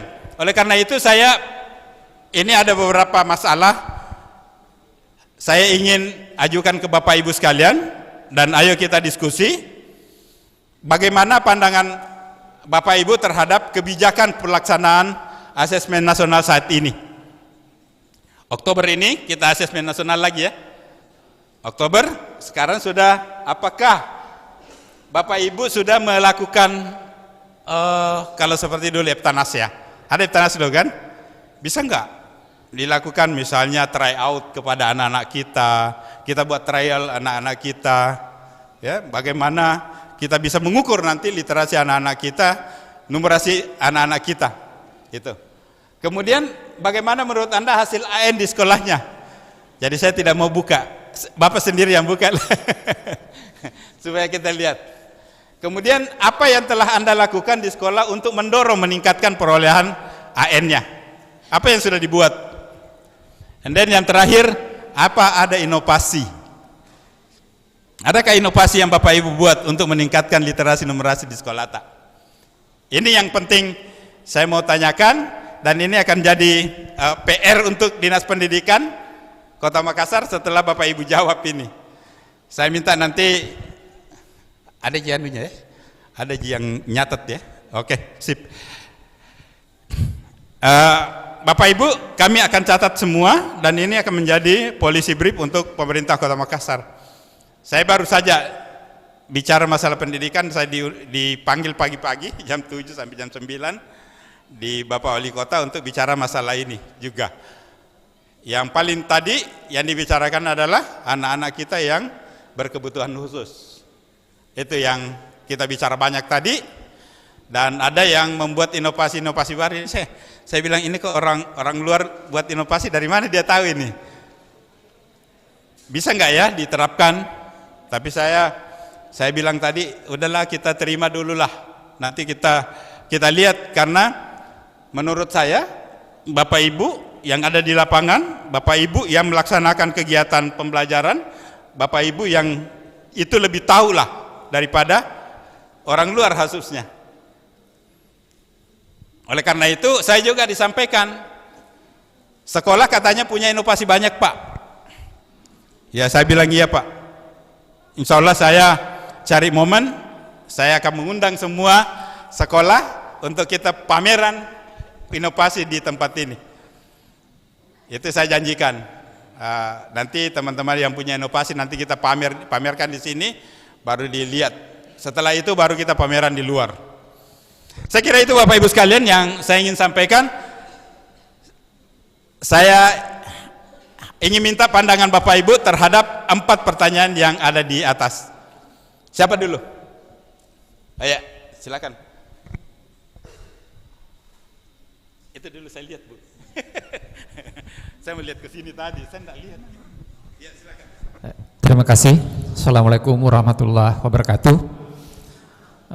Menarik sekali 4 pertanyaan yang Bapak berikan kepada kami, karena sebenarnya ini juga menjadi pertanyaan kami di bawah. Nama saya Asril Wahyudi, dari SD Impres Telo Baru. Ya, saya kepala sekolah. Jadi pelaksanaan asesmen nasional ini sudah berjalan kurang lebih mungkin tahun ketiga kah atau tahun keempat. Namun yang sebenarnya menjadi permasalahan, kadang guru kami selalu bertanya, mengapa yang diuji itu adalah yang kelas 5? Tolong agak keras. Ini kan Pak. sepertinya anak-anak dikagetkan Pak dengan Kepsek, minta tolong kegiatan agak keras. asesmen Ini yang Ibu sebenarnya tidak tidak pernah dilaksanakan. Halo? Dari kelas 1. Pak, minta tolong agak keras suaranya. Yang didengar pun terima kasih. tidak dengar, saya lebih tidak dengar. Kenapa asesmen ini yang tidak pernah dilaksanakan sejak kelas 1, tetapi pada saat kelas 5 asesmen ini dilaksanakan? Jadi ada sebetulnya sebuah siswa dikagetkan dengan cara asesmen yang tidak biasa Pak. Ya, karena biasanya kan anak-anak melaksanakan asesmen sejak kelas 1 sampai kelas 4 itu masih mempergunakan sistem manual. Tetapi pada saat kelas 5 ini menjadi sesuatu yang baru, baik bagi pendidiknya ataupun gurunya maupun bagi siswa kami. Sehingga tidak jarang kami harus melatih 3-4 bulan sebelumnya. Ya, kenapa? Karena nilai asesmen ini terkait dengan rapor pendidikan. Ketika nilainya misalkan tahun lalu bagus, tetapi pada saat tahun ini pelaksanaan asesmen nasional turun, itu akan berpengaruh di rapor pendidikan. Olehnya itu yang kami minta sebenarnya, kalau bisa kegiatan asesmen nasional ini jangan hanya dilaksanakan di kelas 5. Kalau perlu ada mungkin bimbingan, baik itu di kelas 3 maupun mungkin di kelas 4, supaya mutu asesmen ini bisa dipertanggungjawabkan. Karena selama ini sebenarnya asesmen ini kurang bisa terukur Pak. Kenapa? Karena yang pelaksana asesmen ini ditentukan oleh Kemendikbud, tidak ditentukan oleh sekolah. Ya, itu mungkin Pak saran saya. Kemudian yang kedua, apa tadi itu Pak, terkhusus untuk sekolah kami, alhamdulillah ada reward dari pelaksanaan asesmen nasional ini, yaitu bahwa nilai ANBK 2 tahun berturut-turut ini bagus, sehingga kami mendapat tambahan bos kinerja. Salah satu tolak ukurnya sebenarnya itu bos kinerja dari asesmen nasional. Olehnya itu mudah-mudahan kami bisa pertahankan untuk tahun ketiga. Ya. Kemudian yang selanjutnya saya juga lupa apa tadi itu yang ketiga Pak.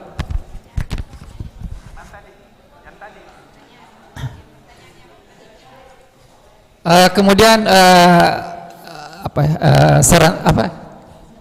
inovasinya ya, salah satunya adalah kami mempersiapkan siswa kami sejak mereka masih di kelas 4 untuk menghadapi asesmen nanti di kelas 5. Ya, jadi kami memberikan contoh-contoh asesmen yang sudah berlangsung sebagai modal bagi mereka untuk melaksanakan nanti asesmen di kelas 5. Saya kira itu Pak yang bisa saya sampaikan, lebih dan kurangnya mohon dimaafkan. Oke. Billahi taufiq wal hidayah. Assalamualaikum warahmatullahi wabarakatuh. Ya. Tampilkan ke dulu. Saya tidak tanggapi ya. Saya tidak tanggapi.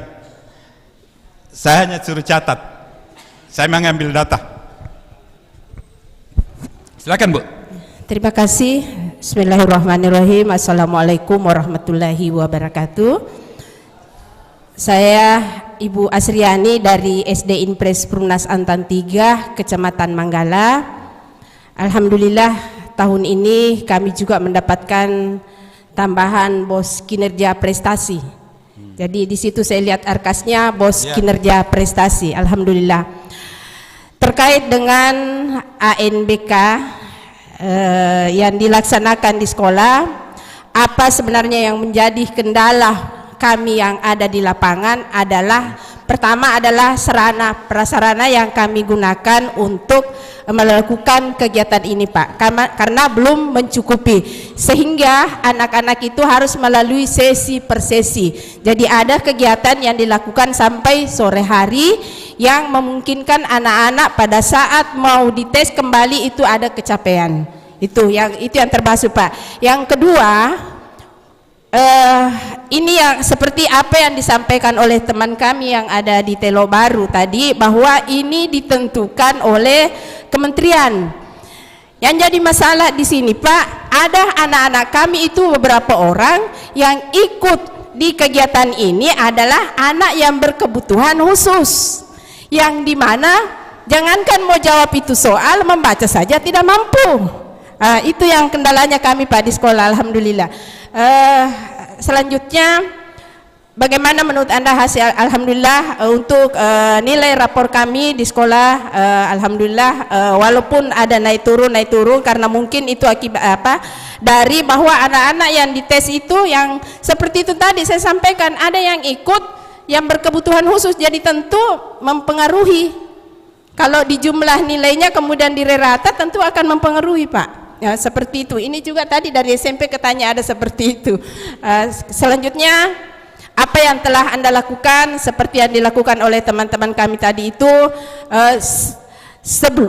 sebelum mereka naik ke kelas 5, karena ini sudah 3 tahun berjalan, kami sudah lakukan dari kelas 4 membekali teman-teman guru beberapa buku literasi, numerasi untuk diberikan. Setiap saat diberikan soal-soal literasi, numerasi kepada anak-anak, sehingga anak-anak itu nantinya terbiasa ketika dia nanti ujian ANBK, dia sudah tidak kaget lagi mendapatkan soal-soal seperti yang akan diujiankan seperti itu. Terkait dengan inovasi, insya Allah Pak, sekolah kami kalau akan ada pameran di sini, insya Allah akan ikut memamerkan inovasinya. Terima kasih. Assalamualaikum warahmatullahi wabarakatuh. Senangnya gini, ntar ya Bu ya. Senangnya saya gini, karena dua pembicara tadi itu rata-rata meningkat kan? Apa yang pembuktiannya meningkat? Itu bos kinerja tambah. Bapak Ibu yang saya hormati, makanya kita disuruh untuk mengeksplor itu supaya tahun depan kita naikkan lagi, ada tambahan gitu. Ini yang kita inginkan, supaya ada tambahan semua. Masa dua sekolah saja yang tambah, harusnya yang lain tambah juga. Ayo silakan.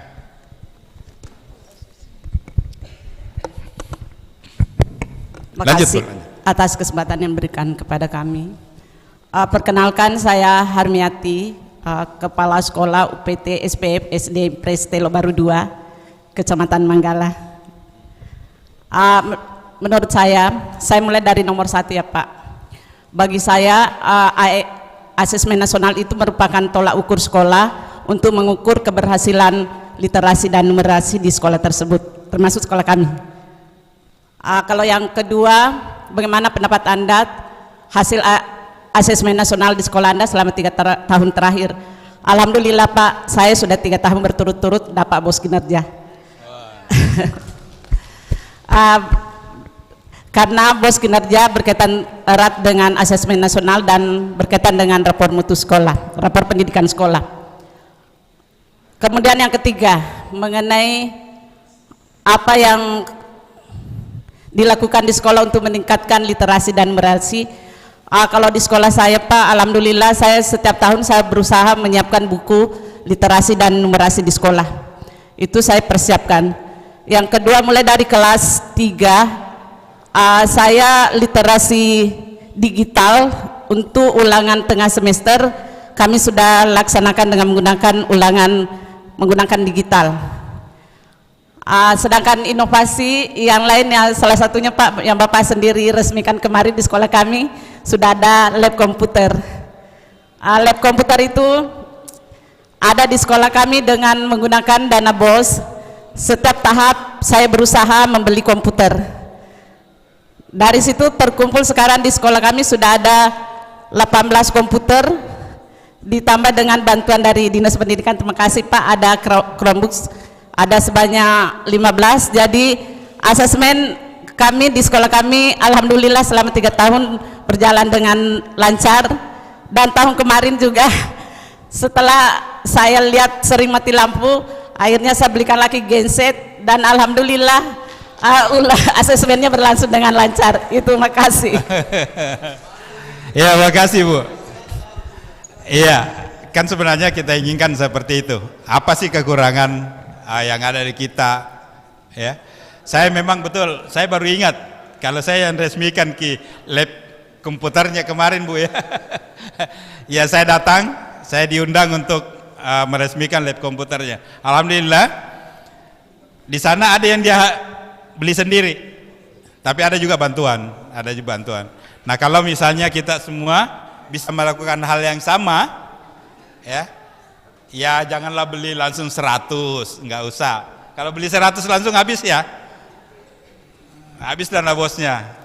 Kalau mungkin bolehlah belajar, mungkin ibu beli 1 ya, 1, 2, 1, ya, nggak, jangan pinjam, ambil ilmunya aja. Yang kita undang sini untuk ngambil pengalaman dari si ibu untuk bisa kita terapkan di sekolahnya. Apa lagi Pak? Ya, silakan. Nih.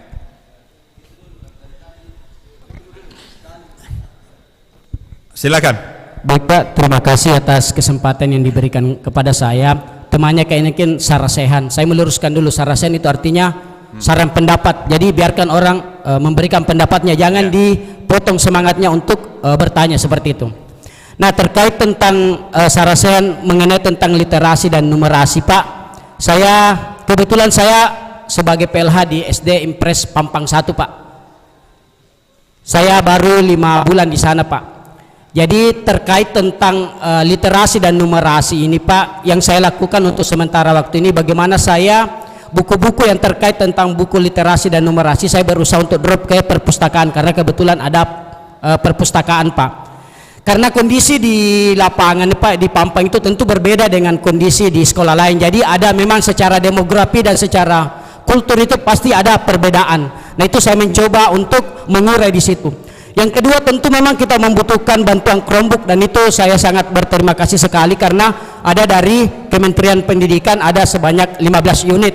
Nah, itulah yang bisa kita gunakan. Nah, terkait mengingat kemarin Pak, inovasi yang saya programkan Pak, ada 2. Kebetulan saya adalah guru penggerak angkatan 7. Pertama itu adalah peningkatan literasi dengan menggunakan Chromebook Pak. Jadi dengan menggunakan Chromebook, penggunaan literasi itu bagaimana bisa meningkatkan literasi dan motivasi anak-anak membaca. Jadi saya ambil di hari Sabtu itu Pak di sekolah induk saya di SD Impres Pampang 2. Jadi di hari Sabtu itu saya menggunakan Chromebook sebanyak 15 di dalam kelas.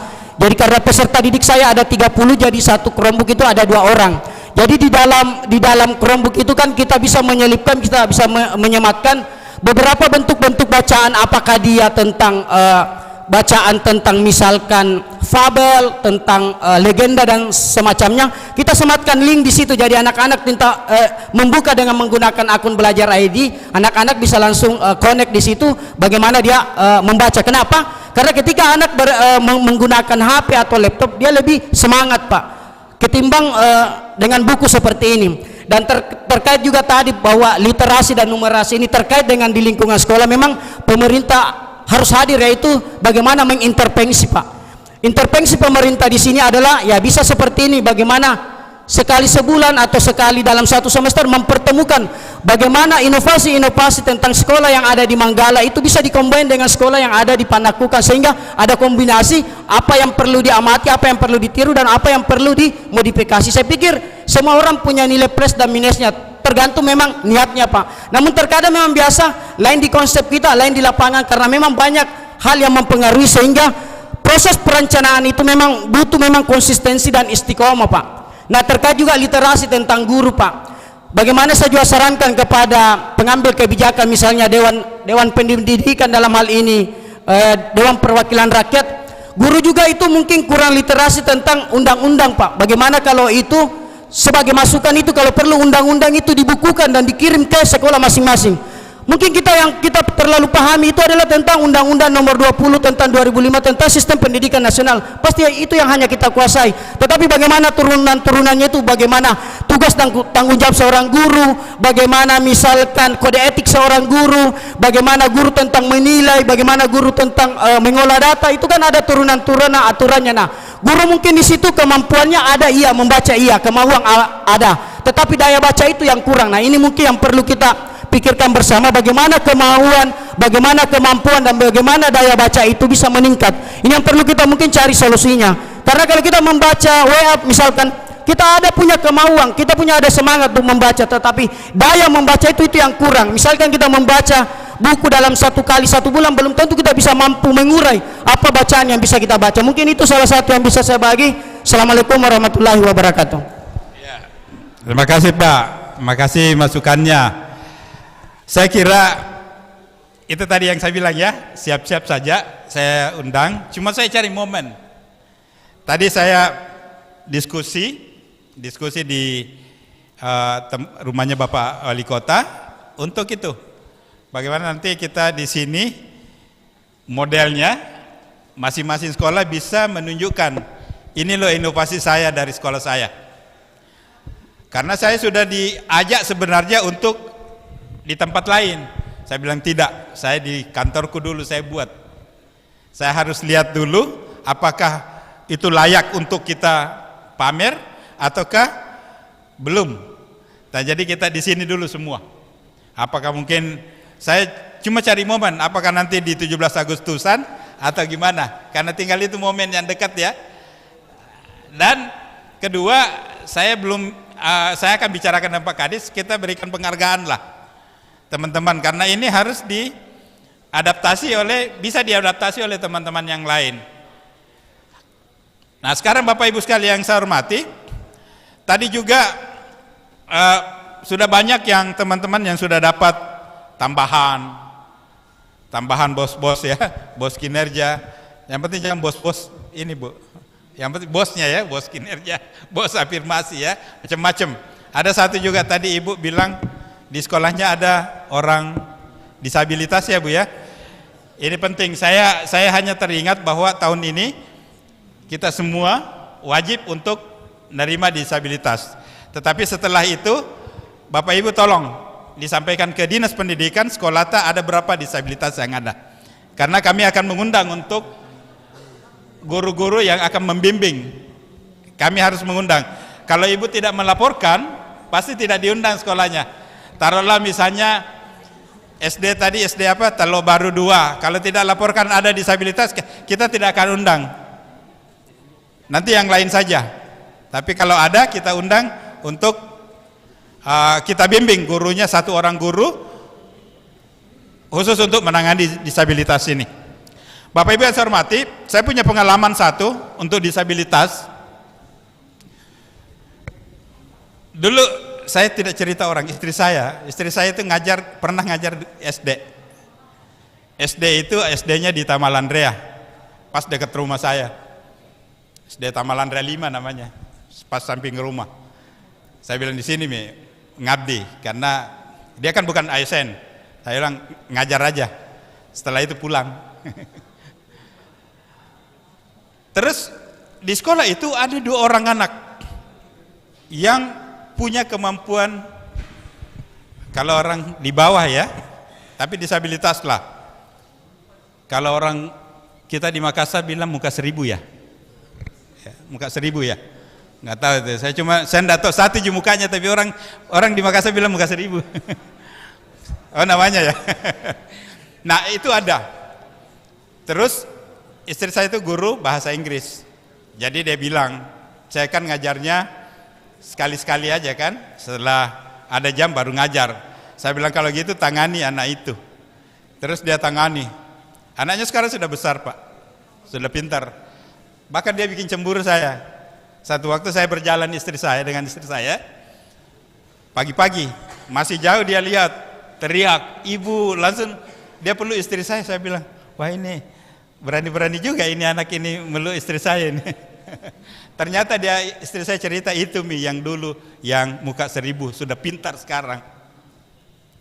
Jadi jangan yang saya mau poinnya di sini, jangan biarkan anak-anak disabilitas kita yang ada, jangan dibiarkan untuk tidak diterima menjadi murid di sekolah tak. Karena dia insya Allah dia akan berubah.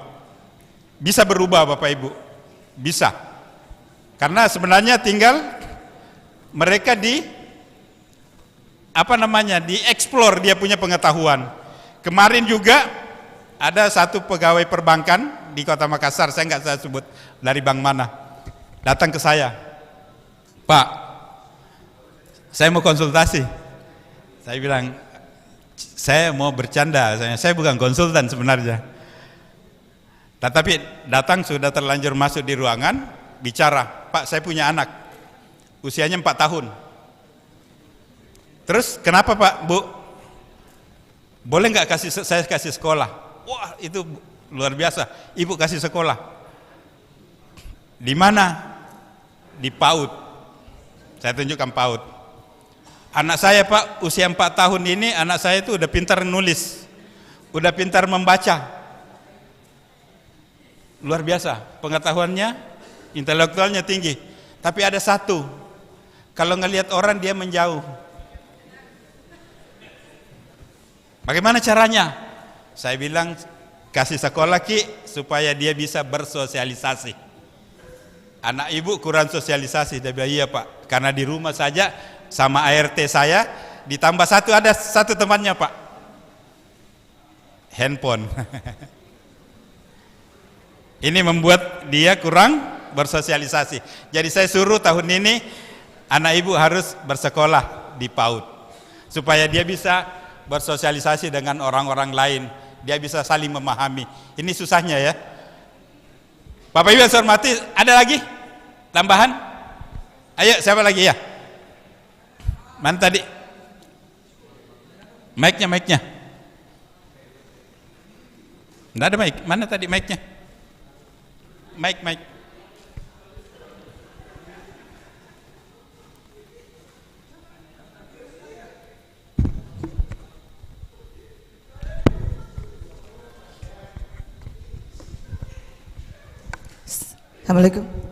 Assalamualaikum warahmatullahi wabarakatuh. Salam warahmatullahi. Dan selamat siang, selamat pagi menuju siang. Terima kasih atas kesempatan yang diberikan. Ini hanya sekedar masukan berdasarkan pengalaman Pak. Ya, jadi pengalaman seperti ini. Dari tadi disampaikan tentang guru, tentang sekolah, tentang siswa. Yang agak terlupakan tentang orang tua siswa. Keterlibatannya orang tua siswa dalam menerapkan literasi terutama. Ini berdasarkan pengalaman ke diri saya Pak, ke diri saya. Saya dari sejak kecil itu suka sekali membaca buku. Jadi kalau dikatakan tadi buku itu kurang, kalau bagi saya di masa lalu itu sangat berarti. Mungkin karena belum ada digital ya, seperti itu. Nah pengalaman saya, alhamdulillah ketika saya rajin membaca buku-buku waktu itu komik yang ada gambar-gambarnya, betul bahwa dengan gambar itu lebih tertarik anak-anak. Saya sering membaca sehingga ketika saya SD, saya di sekolah itu sudah bisa membedakan antara kata-kata yang rumit. Contoh, orang tahunya musim kemarau itu kering, tetapi ada di bacaan yang pernah saya baca dengan gambar yang jelas dikatakan kalau kering sekali itu kering kerontang. Jadi saya berpikir ada pengalaman yang baik ketika kita membaca, dan itu saya lakukan di rumah atas fasilitas yang ada di rumah. Kebetulan keluarga saya itu salah satu yang penyalur buku-buku bacaan seperti itu, jadi saya membaca. Nah, dengan adanya dasar seperti itu mungkin bagus kalau dalam rangka memantapkan atau mensosialisasikan terhadap orang tua siswa yang belum terlalu paham dengan literasi dan numerisasi, mungkin ajakan dari pihak sekolah untuk melibatkan orang tua siswa.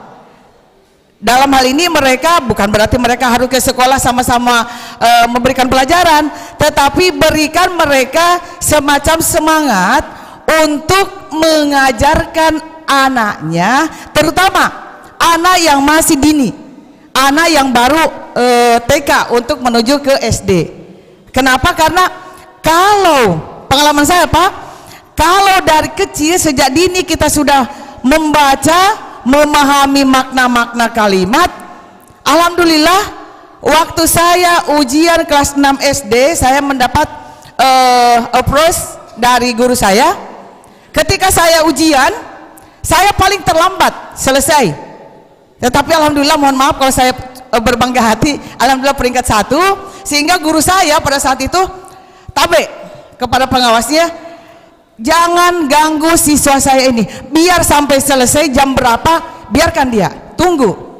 Dan saya pada saat itu membuat karangan Pak, kelas 6, membuat karangan yang menceritakan tentang perjalanan ketika berlibur panjang. Ini kelas 6 SD, dan saya bahasanya sudah bahasa-bahasa yang dimengerti oleh guru.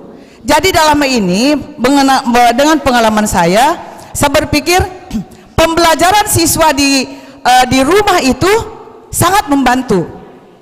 Yang kedua tentang anak saya, kembali ke anak karena kita bicara tentang orang tua siswa Pak.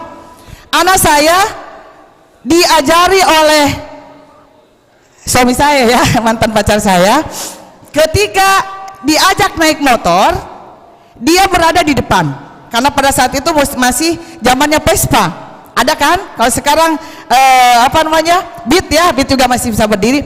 Ketika jalan dia diajari sambil naik motor merangkai kata, dan alhamdulillah anak saya ketika TK sudah bisa membaca. 4 tahun sudah bisa membaca, alhamdulillah. Dan kembali ke pengalaman saya Pak, mungkin juga bisa memberikan gambaran ke orang tua siswa, ketika anak pulang dari sekolah, berjalan dari rumahnya atau naik motor bersama penjemputnya, ada tertulis pamflet-pamflet atau tulisan-tulisan sepanjang jalan. Dan itu saya lakukan ketika saya masih sangat dini. Saya baca. Yang saya paling ingat adalah toko buku namanya Tampomas. Saya baca berulang-ulang, dan alhamdulillah sekarang walaupun sudah tadi dikatakan lebih suka membaca WA, melihat laptop, kalau saya masih suka membaca novel yang tebal. Kenapa? Lain rasanya Pak, lain rasanya ketika lihat WA. Kadang-kadang kalau WA pusing atau habis baterainya, tetapi kalau buku sepanjang kita masih mau ya, insya Allah tidak akan terbatas. Jadi di sini simpulannya bahwa mungkin masukan dari saya, kita libatkan orang tua siswa, apakah dalam pertemuan apa saja, seperti Bapak tadi katakan ada inovasi-inovasi, mungkin dari sekolah-sekolah tertentu ada undangannya juga untuk orang tua siswa, paling tidak untuk ketua komitenya, sehingga dia bisa ketika rapat bersama guru-guru di sekolah tempat beliau mengabdi sebagai ketua komite, memberikan pembelajaran atau memberikan saran-saran kepada sekolah tersebut. Demikian Pak, terima kasih. Assalamualaikum warahmatullahi wabarakatuh. Terima kasih Ada lagi? Siapa lagi? Ya, silakan Bu, silakan.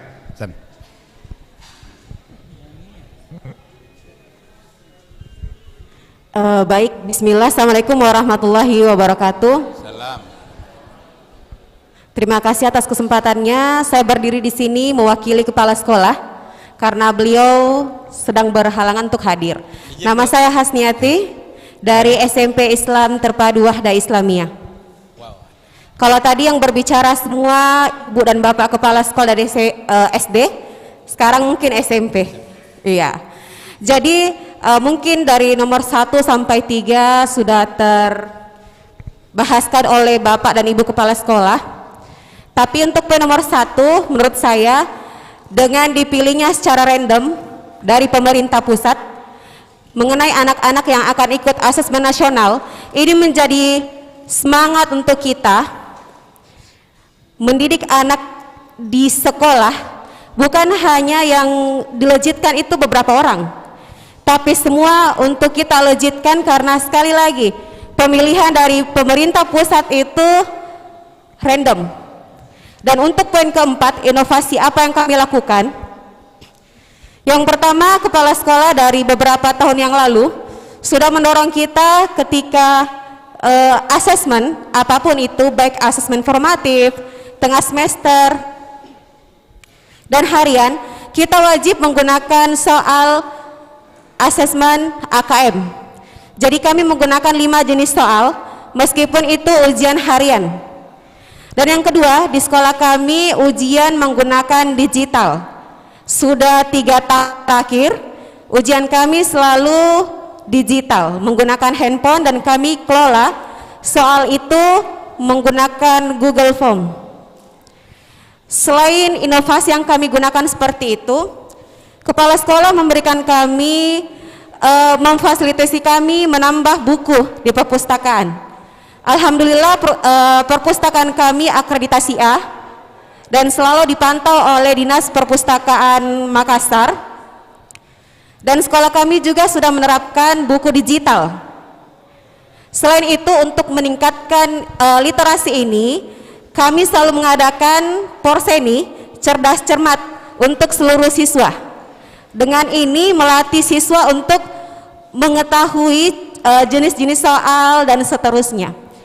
Dan inovasi terakhir yang selalu digaung-gaungkan oleh Bapak Kepala Sekolah, Bapak Muhammad Darwis, semua guru wajib membuat soal literasi dan numerasi mata pelajaran apapun itu. Dan yang terakhir, kami juga memberikan apresiasi kepada siswa yang rajin berkunjung ke perpustakaan. Jadi anak-anak itu rajin ke perpustakaan membaca, dan mereka juga, perpustakaan kami juga terintegrasi dengan digital. Terima kasih. Assalamualaikum warahmatullahi wabarakatuh. Iya, waalaikumsalam. Itu banyak sekarang sekolah-sekolah tidak mau membagi ya. Terima kasih Bu, bisa berbagi. Saya pengennya seperti ini sebenarnya. Kita bagi, orang lain dengar, apa yang biasa terbayang bisa dilakukan di sekolahnya. Sebenarnya kayak gitu. Betul ya, disampaikan bahwa serasehan ini kita pengen mendengar apa yang ada dalam pikiran Bapak Ibu, apa yang sudah diimplementasi di sekolah, sehingga orang-orang yang ada di sini, saya undang itu 131, itu bisa semua. Bisa juga melakukan di sekolahnya, tentu dengan hal yang berbeda, tetapi tujuannya sama. Kita bagaimana membangun literasi khususnya di sekolah kita masing-masing. Ini karena apa Bapak Ibu sekalian, saya sedihnya itu tadi dari data yang ada. Kemudian lebih sedih lagi kalau saya duduk, saya buka-buka semua sekolah. Di setiap sekolah itu saya lihat Pak, saya bisa melihat semua sekolah di Kota Makassar, tapi Pak Batiar tidak bisa lihat sekolah lain. Biar tetanggaan Pak Batiar nggak bisa lihat Pak. Biar tetangga sekolah itu nggak bisa. Tapi kalau saya bisa lihat, oh ini harus didorong untuk membangun ini. Saya biasanya kalau mau nyampaikan itu harus berdua. Ketika ada yang datang ke ruangan saya, biasanya saya tambah-tambah. Kurang ini bos. Ini baru saya buka. Itu. Karena kalau saya sampaikan di tempat begini kan salah, enggak tepat. Di sini kok enggak ada suara ya? Coba dari sekolah-sekolah mana ini, Pak? Ya. Makasih, Bu. Nih.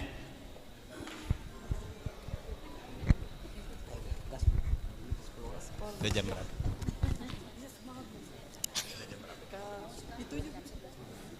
Oke, terima kasih. 20. Ya, silakan, Bu. Iya, terima kasih. Perkenalkan, nama saya Ibu Mince dari Sekolah SD Kristen Metodis. Metodis. Manggala, Pak. Ya? Kecamatan Manggala. Kayaknya baru ya? Sekolahnya? Tidak baru juga, Pak. Sudah angkatan ke-9 saya tamatkan tahun ini. Angkatan 9? Iya. Waduh, udah lama tuh, 96, 15 tahun ya? Iya, kami buka tahun 2010, tahun 2009. Iya. Hanya 20 bener, orang kan, 15 kelas 1. tahun ya? Iya. Ya, Pak, Lanjut. Ya. Saya baru ini. Saya mau tadi ada disampaikan pemateri pertama Bapak Syahril bahwa dengan adanya literasi digital, artinya peserta didik sudah dibolehkan membawa handphone ke sekolah. Saya hanya mau bertanya bahwa bagaimana dengan kami yang ada di SD. Ada banyak saya lihat di medsos bahwa anak-anak yang masih kecil yang sering melihat handphone itu berpengaruh terhadap kesehatan khususnya mata. Nah, makanya di sekolah kami itu sampai hari ini saya masih larang untuk anak kelas 1, 2 sampai 4 itu untuk handphone. Oke lah, di satu sisi kita mau anak-anak perkembangan mereka seiring dengan zaman, karena kan semua kita tahu bahwa kita harus mendidik anak-anak sesuai dengan zamannya. Tetapi bagaimana kondisi kesehatan mereka ketika besar?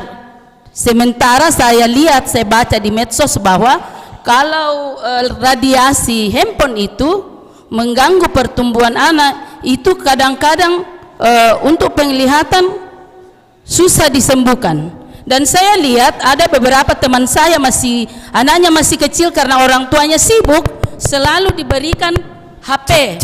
Saya lihat kacamatanya itu, Pak, seperti sudah setebal pantat botol itu. Dan saya sebagai guru di SD, saya merasa bahwa tanggung jawab kami sebagai guru SD itu tidak hanya pengetahuan, apalagi saya lihat bahwa di SD tidak bisa. Di SD itu kan pembentukan karakter 60%, Pak. Sementara pengetahuan 40%. Apakah ini kira-kira apakah ini sudah sesuai yang saya dengar atau bagaimana?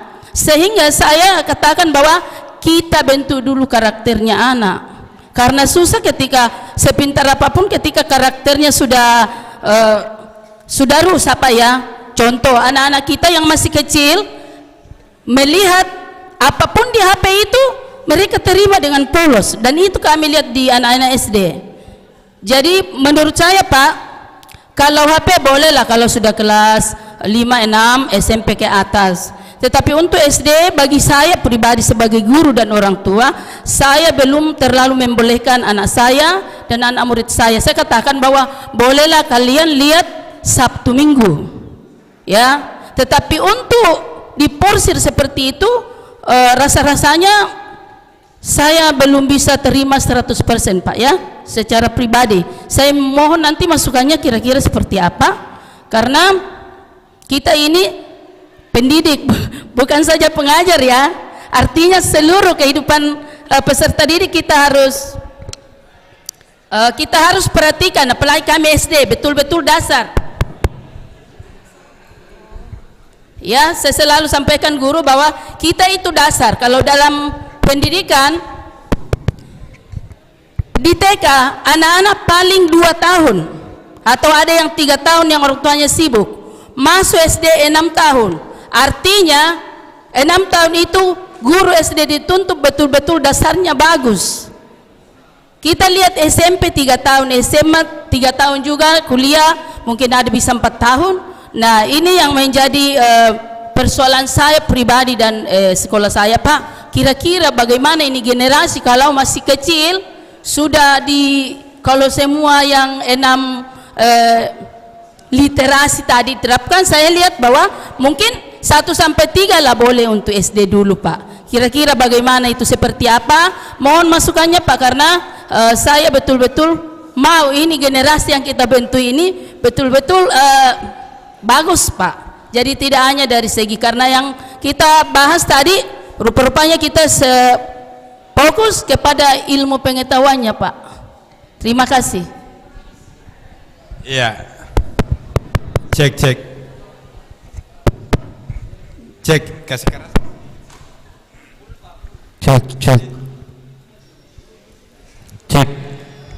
Cek. Satu. Cek. Wah, ini pertanyaannya Ibu banyak nih. Terus literasi digital itu seperti apa ya? Sebenarnya gini, kalau saya bilang handphone, kita karena Ibu contohin handphone ya. Handphone itu salah enggak ya? Salah enggak untuk anak-anak ya? Tentu kita yang pasti berbeda. Kita berbeda pandangan semua Pak.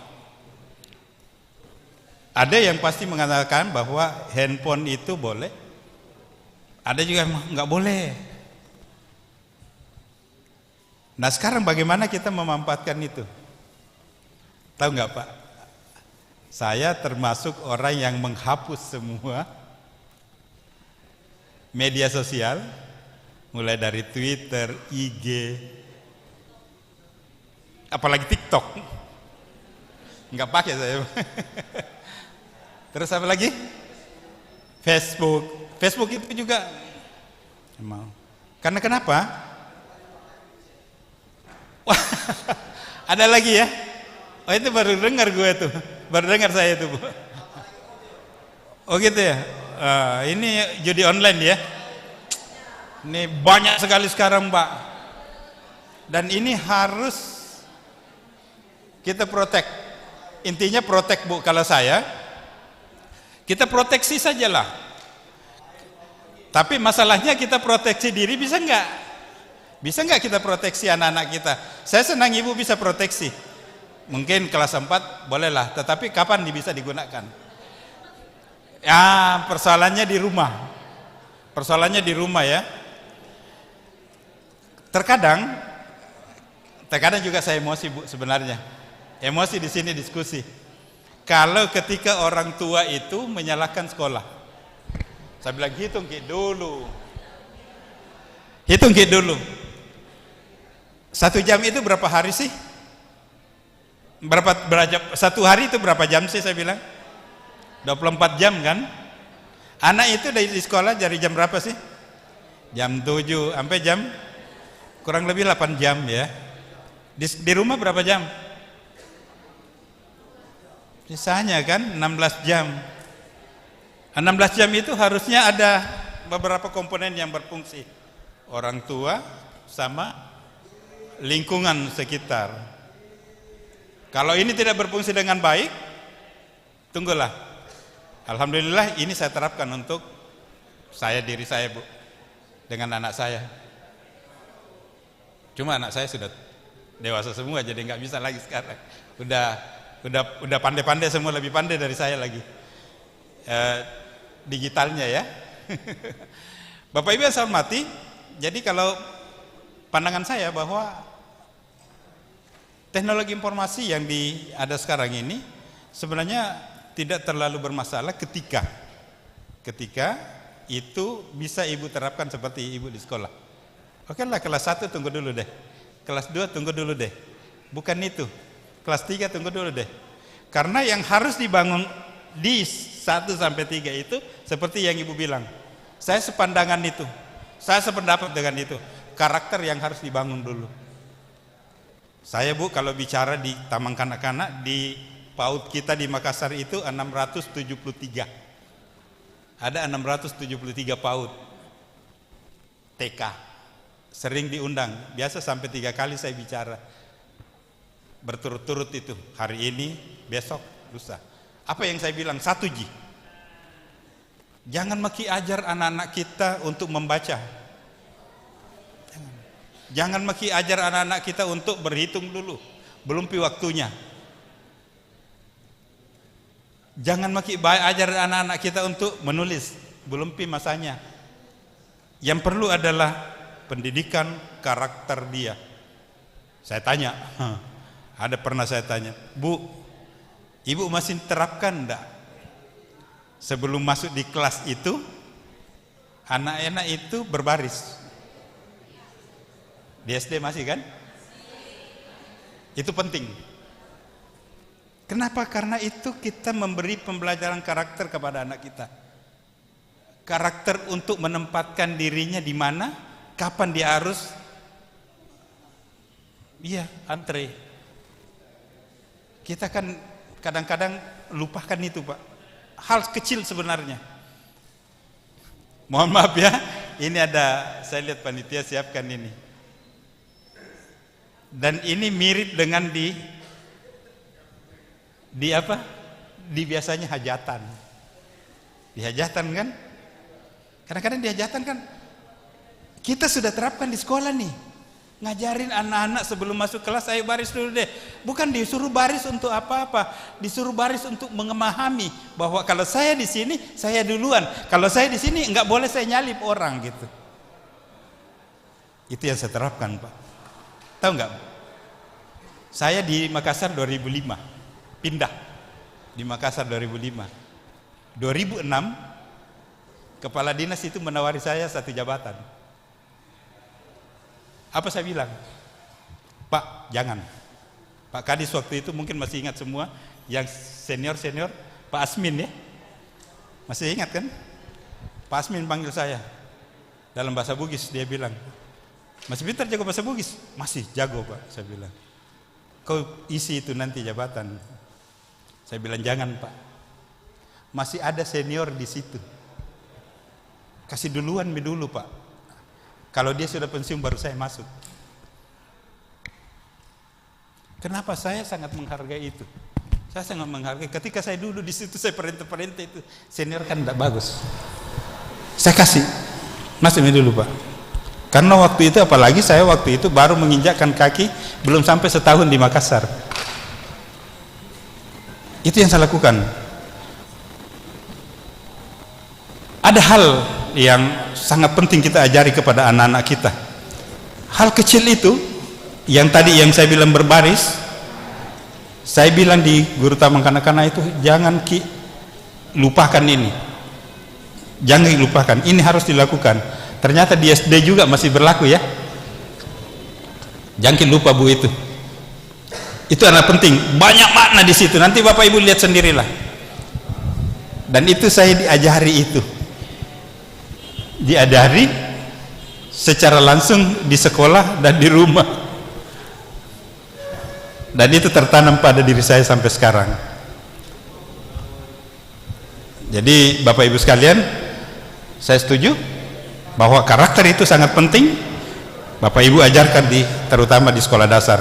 Guru-guru kelas 1 kayak saya undang kemarin kelas 5 di Pak Batiar. Berarti tidak ada kelas 1 sini. Guru kelas 1 itu penting, Pak.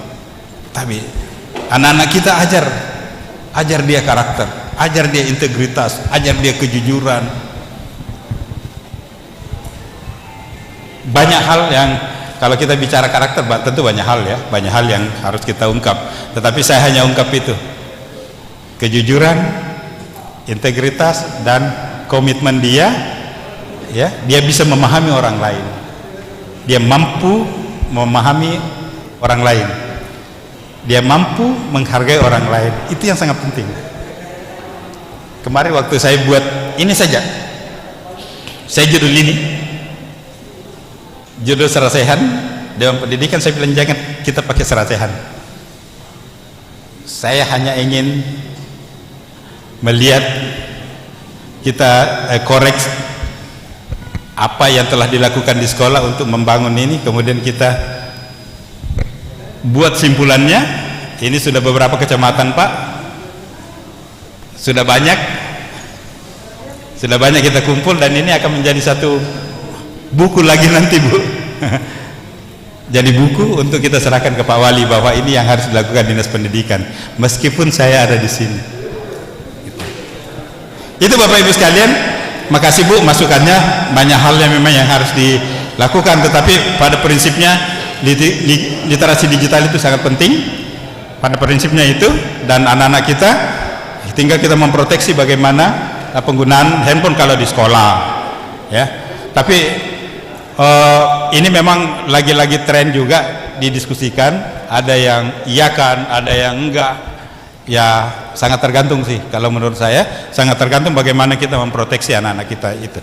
Saya kira itu ya Bapak Ibu sekalian, terima kasih atas kehadiran tak semua, terima kasih sudah bisa berperan serta di kegiatan serasihan Dewan Pendidikan ini. Saya kembalikan ke moderator.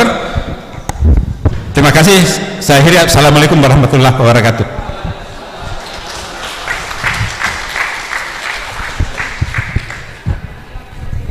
Kepada Bapak Haji Aminuddin Tarawi MM PhD dan Bapak Ibu sekalian, kita sudah sampai pada penghujung acara kita, dan terima kasih atas semua penyampaian, usulan, masukan yang tentunya akan kami rangkum bersama menjadi sebuah laporan dan rekomendasi. Nah, sedikit tadi ketika saya mendengar Bapak Ibu menyampaikan, saya menjadi ingin sedikit ya di akhir daripada kegiatan kita, saya ingin tadi ketika mendengar Ibu dari Metodis ketika mengatakan bahayanya HP dan ada hubungannya dengan mata. Jadi saya ingat ketika beberapa tahun yang lalu, mungkin yang dari Kecamatan Manggala ada yang ingat saya, kami pernah mengukur dari Lions Club, pernah mengukur mata daripada anak-anak di Kecamatan Manggala beberapa tahun yang lalu. Dan anehnya ya, atau hebatnya, itu anak-anak kota lebih banyak minusnya daripada anak-anak di Kecamatan Manggala, karena mungkin pada waktu itu mainannya bukan HP. Tapi apa daya, teknologi sudah makin berkembang karena teknologi juga penting buat kita sekalian.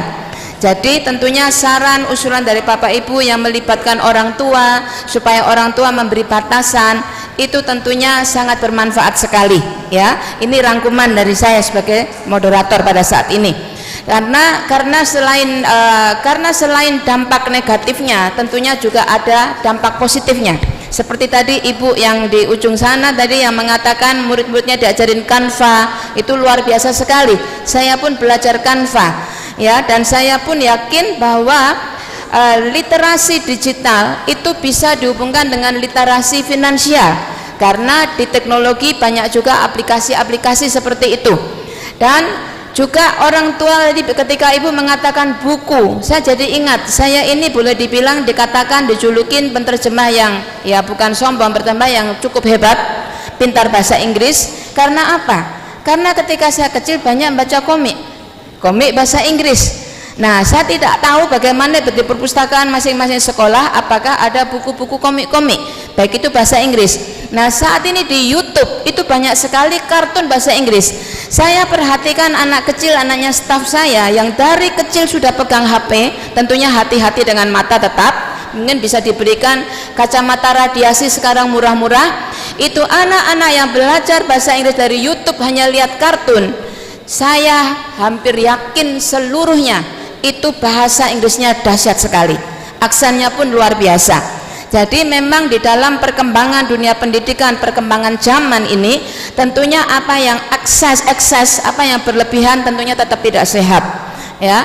Nah, oleh sebab itu kita harus seimbang, dan kita perlu mensyukuri bahwa Dewan Pendidikan Kota Makassar bisa mengadakan sarasehan seperti ini, bisa mendengar masukan, pemikiran kita makin berkembang, wawasan kita makin berkembang, dan seperti usul Bapak yang tadi juga Kecamatan Manggala dan Panakukan dan yang lain, antar kepala sekolah, antar guru, antar sekolah, kalau bisa berbagi ya, kalau bisa berbagi tentunya itu akan sangat menolong anak didik kita yang tentunya diharapkan menjadi pemimpin generasi emas di masa yang akan datang. Terima kasih. Assalamualaikum warahmatullahi wabarakatuh. Mari kita berikan tepuk tangan yang meriah untuk diri kita masing-masing. Katakan sekali lagi, saya kepala sekolah atau guru yang hebat. Apa sungkan ya, kurang mantep ya. Yang kepala sekolah katakan kepala sekolah, yang guru katakan guru ya, atau katakan saya adalah pendidik yang hebat. Oke, siap? 1, 2, 3. Katakan samping kanan kirimu, Anda adalah pendidik yang hebat. Anak didik kita akan menjadi pemimpin generasi emas. Ini soalnya Ibu BBM yang ada di Kecamatan Manggala ingat, no? Saya sering datang melakukan pembinaan karakter anak bangsa berakhlak mulia. Nah, kita menciptakan generasi, mendidik generasi berakhlak mulia untuk masa depan. Terima kasih, selamat siang, sampai berjumpa lagi. Pak Mahmud menutup. Oh ya, sebentar Bapak Ibu minta maaf ya Pak, sebentar kita akan minta Bapak Dr. Andes Haji Mahmud Bapak Mato Angin untuk menutup kegiatan kita. Ada beberapa juga komisioner yang tadi masih dalam perjalanan. Saya ingin memperkenalkan juga yang di belakang sana ada Bapak Sulwan ya, beliau juga adalah salah satu komisioner pendidikan. Di sini ada Bapak Suwarman, selain komisioner pendidikan, Dewan Pendidikan juga Ketua PGRI. Ada juga Ibu Kurniati yang cantik dan Ibu Dr. Hadijah ya, yang adalah juga tim daripada kami.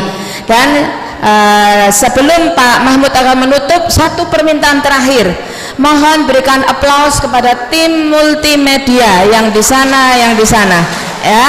Terima kasih. Mari Pak Mahmud. Pak Mahmud silahkan pengumuman. Sebentar Pak izin. Assalamualaikum warahmatullahi wabarakatuh. Mohon izin Bapak Ibu sekalian yang saya hormati, ada informasi kepada Ibu sekalian yang berkenan untuk melanjutkan pendidikan S2 PGSD. Itu kita sudah MOU dengan Busowa 3 semester S2 PGSD. Kemudian SPP-nya 4 juta bisa diansur 4 kali, dan PGRI mensubsidi 5.000 per orang. Jadi kita subsidi 5.000 per orang bagi yang mau kuliah di Busowa S2 PGSD. Per semester 4 juta dibayar 4 kali. Ya. S2 PGSD kuliahnya Sabtu Minggu, tidak tatap muka. Yang berkenan hubungi saya, nanti saya pandu untuk masuk di Unibos akreditasi terbaik. Kampusnya depan Karebosi. Bagi yang berkenan hubungi saya sebentar, cukup di store ijazah terakhir dan transnilai dan KTP. 1.500.000 sudah kuliah. PGRI subsidi 500.000. Bagi yang mau berkenan hubungi saya. Terima kasih. Assalamualaikum warahmatullahi wabarakatuh. Baik, saatnya kita akhiri Bapak ya, Bapak Ibu. Assalamualaikum warahmatullahi wabarakatuh. Selamat siang, salam sejahtera untuk kita semuanya. Yang saya hormati Sekretaris Dinas Pendidikan Kota Makassar Pak Dr. Aminuddin Taraweh, yang saya hormati para komisioner Dewan Pendidikan Kota Makassar. Alhamdulillah wa syukranillah wa la haula wa la quwata illa billah. Saya senang bisa berjumpa lagi dengan Bapak dan Ibu sekalian. Beberapa tahun yang lalu kita selalu sama-sama di setiap kesempatan. Saya pada kesempatan ini berkesempatan kembali untuk bisa bertatap muka dengan Bapak dan Ibu sekalian.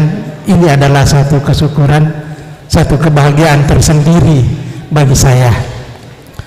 Pada kesempatan ini saya ingin menyampaikan penghargaan, saya ingin menyampaikan permohonan maaf dari Bapak Ketua Dewan Pendidikan Kota Makassar, tidak sempat hadir bersama Bapak dan Ibu sekalian, dan kepada kita semua yang ada di sini dari komisioner Dewan Pendidikan tadi dibuka oleh Bapak Profesor Dr. Haji Basriello MA, dan berikutnya untuk menutup kegiatan ini dipercayakan kepada saya. Kalau tadi dibuka, ya harus ditutup, karena kalau dibuka lalu tidak ditutup, telanjang terus ya. Ya Pak ya, Ibu. Baik.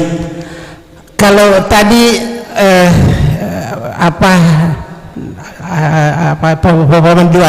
pemandu acara mengatakan kita harus menciptakan generasi emas.